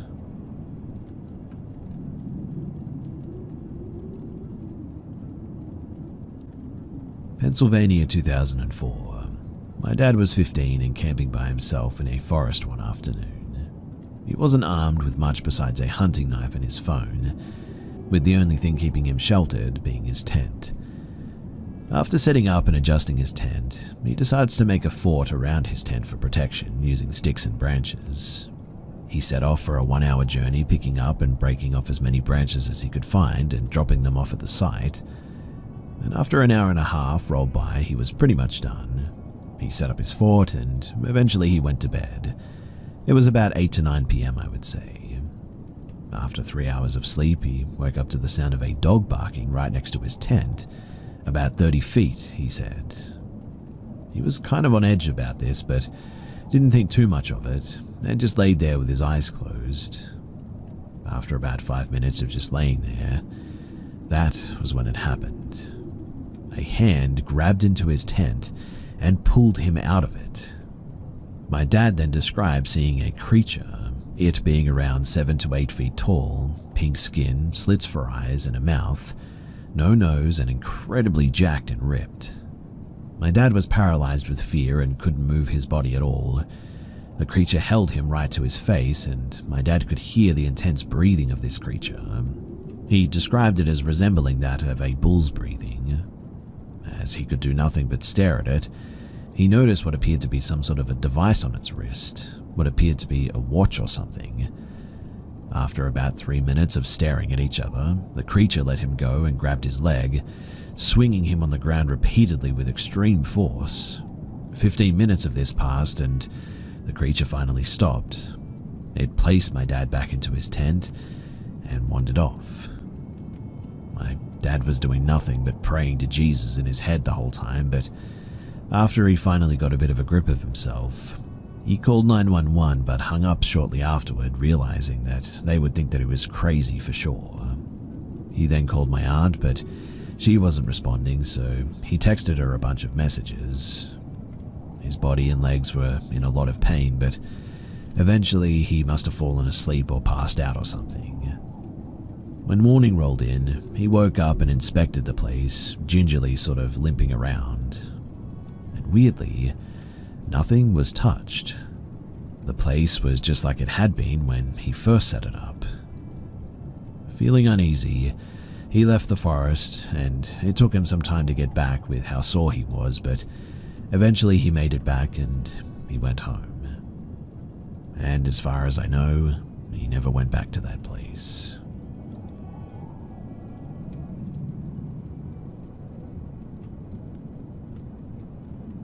This happened back in October, and let me start with some context. I, female and 19, work at a typical photo studio that's placed within a retail store. I'm not going to name which one, but your first guess is probably correct. On this particular day, I was scheduled to work 3 to 7, which was our closing hours. And unless there's an oversaturation of appointments in a particular time, it's usually only one employee working at a time. It's in the basement of the 2-floor retail store tucked away in a little back corner. Now, on this particular day, I'm coming in to close the studio. My manager and co-worker were there at the time, and they were both getting off at about 3:30. I clocked in at our computers and started chatting with my boss about where we were. There was one family in the camera room, and they were running a little behind. She told me about my assigned family, and also encouraged me to get what's called a pull-in. Basically, where we try to get customers from the retail store to come and take photos in whatever they're in exchange for 2 free photos fully shipped and covered. There was a man wearing a prison-looking uniform. Definitely didn't look real, but it looked like a costume or something. It was October anyway, so it wasn't crazy that he was wearing a costume. It wasn't Halloween weekend or Halloween day though, which I thought was a bit weird since he didn't have any appointments or was standing around with practically barren areas of the retail store next to the studio just sort of wandering. I don't think my boss got a good look at how he was acting yet because she asked him if he wanted to come in for some photos. She said something about how he already had the costume and it would be perfect. I didn't hear much of this because I was checking in with the next family. My boss walked by me as I was about to head in to set up the studio and let me know that the guy was interested in some photos after this appointment. The family that I was working with was great and things went smoothly, but I noticed during the session that he had come to sit on the bench closest to the photo studio.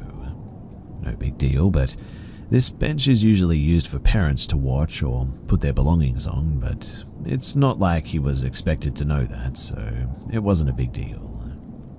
My boss popped into the photo room one last time before she left and told me something along the lines of, "Hey, I'm getting some weird vibes from that guy that you're going to photograph, so I'm going to have Andrew, the retail store manager, come by and check in and make sure that everything's going all right." After taking the photos, it takes me a few minutes to edit them.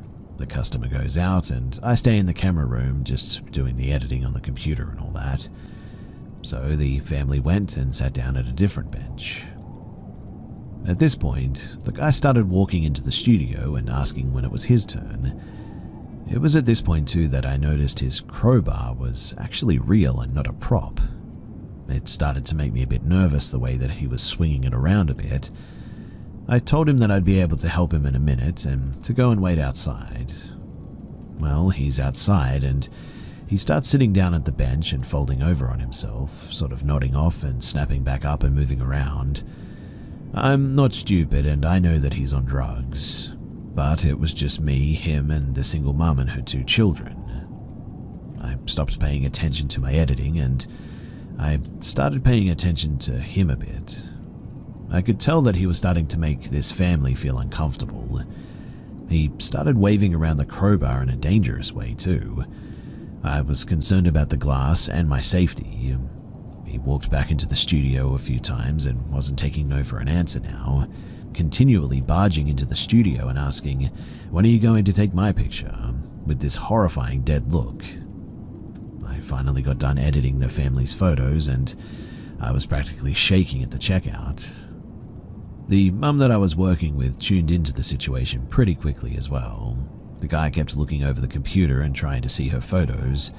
She loudly asked, "Can I help you?"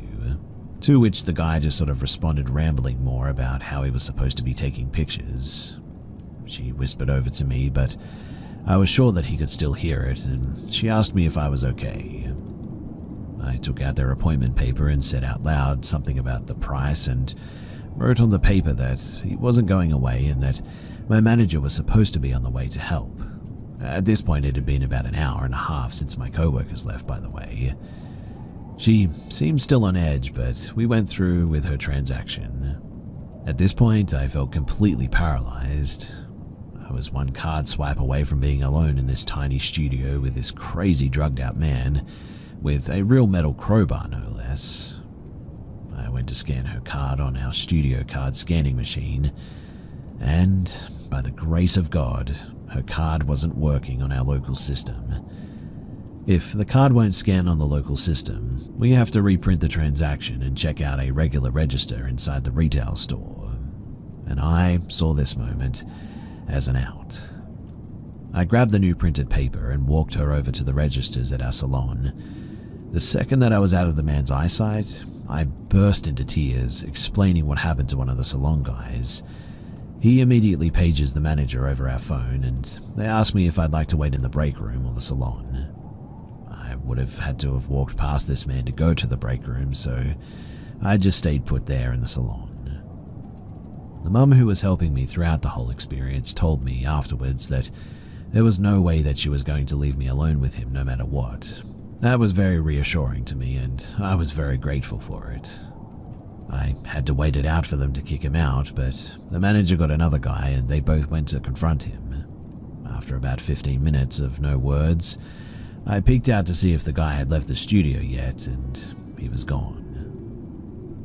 All I can say is thank God that I didn't have any other appointments that night, but I still had to sit alone in that studio the rest of the night, and every time the elevator went off, it startled me a bit for sure. It took a while to recover from that, and I still get a bit uneasy working alone sometimes. I think the scariest part of it all is what I didn't see, because about 45 minutes later, the manager of the store came by and checked in on me. I asked him about the guy, naturally, and how kicking him out went, and he proceeded to tell me that this man became absolutely furious, causing a complete scene, threw his crowbar to the ground near the manager, and after getting more security over to help, they were successfully able to escort him out. I was supposed to wait outside for an Uber after work that day, but instead I decided to wait in the studio, and I got a ride home from my mum.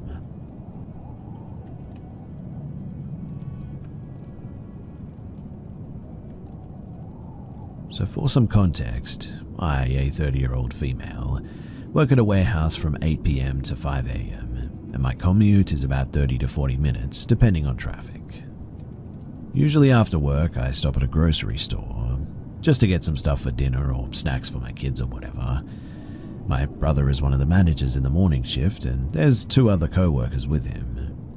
At the time of the morning, they're working on produce, which is in the back part of the store, where there's a swing door with 2 large windows, so sometimes I'll tap on the window and say hi to them and go on about my day. Anyway, about 3 months ago, I had to go on an LOA due to personal reasons, and I was supposed to return to work a week ago, but my return to work paperwork is still pending. I never told anyone at work that I was returning, since they're not the ones that deal with it, and it's a whole different department that's in a different state, but last night I got a message from a team leader telling me that she was reaching out to me to let me know that she understood my intentions on returning back to work. I thought that this was a bit weird because, well, my understanding is that they can't reach out to ask questions if you're on medical leave. I just texted her back that my paperwork was pending and that the department in charge would reach out to her soon, and she said thank you and asked if I had forgotten the doctor's paperwork. I was confused and told her that I would reach out to the LOA department. I went to bed at around 5 a.m. and a co-worker messaged me asking me why I left earlier. I thought that she had sent the message to the wrong person, so I ignored it and tried to go back to bed. 30 minutes afterward, my friend or co-worker texted me saying, "Hey, I heard you came back to work today but left." I replied, "No, I haven't returned to work yet. Who told you that?" At this time, I thought that it was probably somebody that looked like me, but she replied with, "Anna told me that she saw you and that you were walking to the office." Now, the thing is that we have to scan a key to go in, but since I'm on LOA, even if I return to work, I wouldn't be able to use it for like 2 weeks, which is the time that it takes them to have all of the information in the system again. On Sundays, there are only 20 people compared to the 200 plus Monday to Friday, so everyone knows each other pretty well there.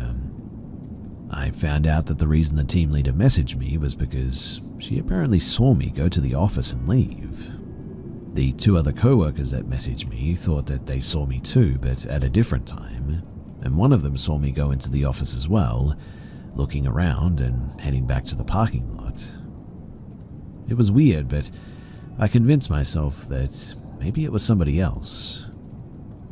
Well, my brother texted me about an hour later asking if I was just there by the onion table and asked me why I didn't say hi today. I told him that I was still laying down and that I wasn't back at work yet, so I wouldn't be there this early right now. He genuinely thought that I was messing with him too, since I told him that I was returning to work last week, but I had forgotten that I'd never told him about the delay. He told me that all three of them saw me though by the onion table and that I just looked straight ahead and kept walking. He messaged me at 6:20, which is the time that I would normally be there after getting off of work, which means that 6 different people saw me at separate times in different places, doing a routine that I usually do, while I was definitely home the whole time. I started feeling a bit panicked by this, and I called my mum to try and calm down, but I just really cannot stop thinking about it.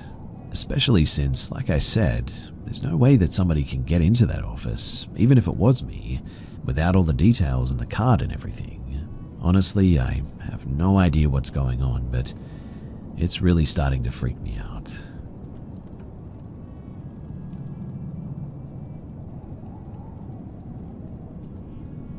I worked as an EMT security at a very large facility with multiple apartments, restaurants, shops, etc. As security, we're also in charge of any fire and life safety, which included checking eye wash stations. It involves turning on the water for about 5 minutes, testing the water temperature, and signing off the tag. I worked the night shift and typically would do the kitchens around 3 in the morning because no one was there. There was one particular kitchen though that I hated doing because I always had the feeling of being watched there, which was so much worse when all the lights in the campus were off.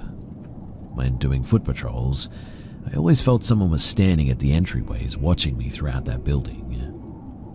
To add some context, earlier in the night, my coworker was showing me his new shoes that he had gotten and was excited for our nightly patrols to wear them in and all that. Now, during our interior patrols, we normally drop everyone off at a different part of the campus since it's so large to get it done quicker. I entered the kitchen and turned on my phone flashlight to see the eye wash station. I turned it on and waited a few minutes. I then turned it off and started filling out the tag. And while writing in the date, I heard footsteps and saw legs and shoes, maybe about 2 feet away from me, out of my peripheral. They looked like my friend's new shoes, so instead of glancing up, I sort of giggled and said, "Wow, you really are trying to break them in. How did you finish your building so quickly?" After no response, I quickly looked up and I saw no one there.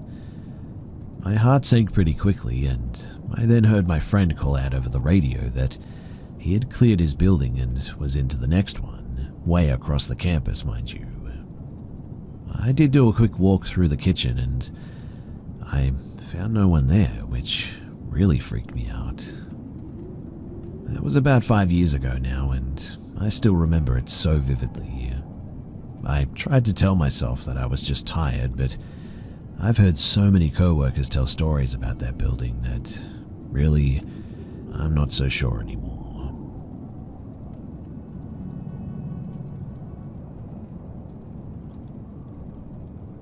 For as long as I can remember, I've had vivid dreams about UFOs. They come and they go, sometimes disappearing for months, even years, but when they return, they're intense, more real than dreams should be. My house is surrounded by a forest, and in these dreams, the lights always appear above the treetops, silently hovering before descending closer. Recently, the dreams have become more frequent, and the details sharper, almost as if they're trying to tell me something. The lights move in strange, impossible ways, darting at incredible speeds, stopping suddenly, and then hovering without a sound. There's an overwhelming silence in the dreams as well, suffocating and heavy. Even though I don't always see figures, I feel them watching from behind the light. These dreams don't feel random. They feel deliberate, like something is trying to reach me. Since childhood, I've dealt with sleep paralysis, which often accompanies these experiences, but not always. When it happens, I wake up fully aware but completely paralyzed, unable to move or even cry for help. A crushing weight presses on my chest, and shadows gather around me, short, dark figures standing just at the edge of my vision. Sometimes they shift slightly, as if they're whispering among themselves. Other times, glowing red and orange orbs appear, about the size of a volleyball, hovering in my room. They pulse with an eerie energy before disappearing as quickly as they'd arrived. When the paralysis finally breaks, I often wake up screaming, gasping for air. My wife knows this well. She's had to shake me awake many times, trying to calm me down while I catch my breath. Our house has been the site of countless strange phenomena over the years too. Flickering lights, objects moving on their own, and an overwhelming sense of being watched in certain rooms. One time we even received a strange voicemail message. That recording had no missed call attached to it, and went straight to voicemail. Just an unidentifiable voice whispering in a language that we couldn't understand. We are a large family, 5 children, 2 dogs, 5 cats, and 5 chickens. Life in our home is always full of energy and activity. None of my kids had ever had any complaints about any phenomena, but sometimes the animals do behave strangely. Like, for instance, the dogs refuse to enter certain areas of the house for no reason, while the cat sits still for long periods, staring into empty corners as if watching something only they can see. It's nothing overtly alarming, but just enough to make us wonder if they're sensing something invisible. Some of these strange events have been caught on video too, while others have been only witnessed. Doors opening on their own, strange flashes of light in dark rooms, and orbs floating through the air as well at times. Things recently took a more disturbing turn. You see, on December 24th of 2024, during breakfast, my wife noticed something odd on our front door security camera. Intrigued, we checked the footage. Both the front door camera and a wide-angle camera on the corner of the house captured the same event, a glowing orb moving across the yard. It wasn't faint or ambiguous. You can even see the orb reflecting off of my car near the end of the footage. It triggered our motion activity lights as it passed by, and it was in the middle of the night, around -15 degrees Celsius. There were no insects, no birds, no reasonable explanation for it. Then, on January 17th of 2025, our backyard camera recorded something even stranger. A shadow passed over the snow-covered ground, briefly blocking the moonlight. It rotated steadily above my house, but there was no visible source, nothing in the sky or around the house that could have cast it. Only a few days later, on January 21st, our side doorbell camera captured another mysterious orb. This one moved with purpose, but not like the dust or the debris that you normally see.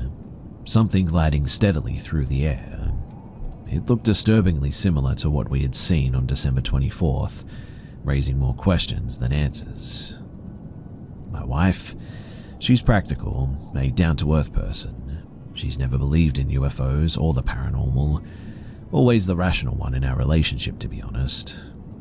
But after living through years of strange occurrences and now even witnessing these recent events on camera, even she cannot explain what's happening. The videos really do speak for themselves. Something unusual is happening around our home, something that feels connected to my experiences. These strange encounters aren't new to me, that's for sure. They've been with me since childhood, in fact, sparking a lifelong fascination with the paranormal. For nearly 10 years, I traveled across Canada and the United States in search for answers, visiting places known for strange phenomena and chasing the unexplained. It became a part of my life, in fact, a relentless pursuit for the meaning in the chaos. But something changed along the way. The activity at home, it began to intensify after each trip, almost like I was bringing something back with me. Every time I returned, the strange phenomena grew worse, more unexplainable sounds, more objects moving, an overwhelming sense of being watched all the time now. It became too much in the end. And so, after 10 years, I quit cold turkey, cutting myself off from the paranormal field entirely. The activity at home slowed down after that as well, though it never truly stopped.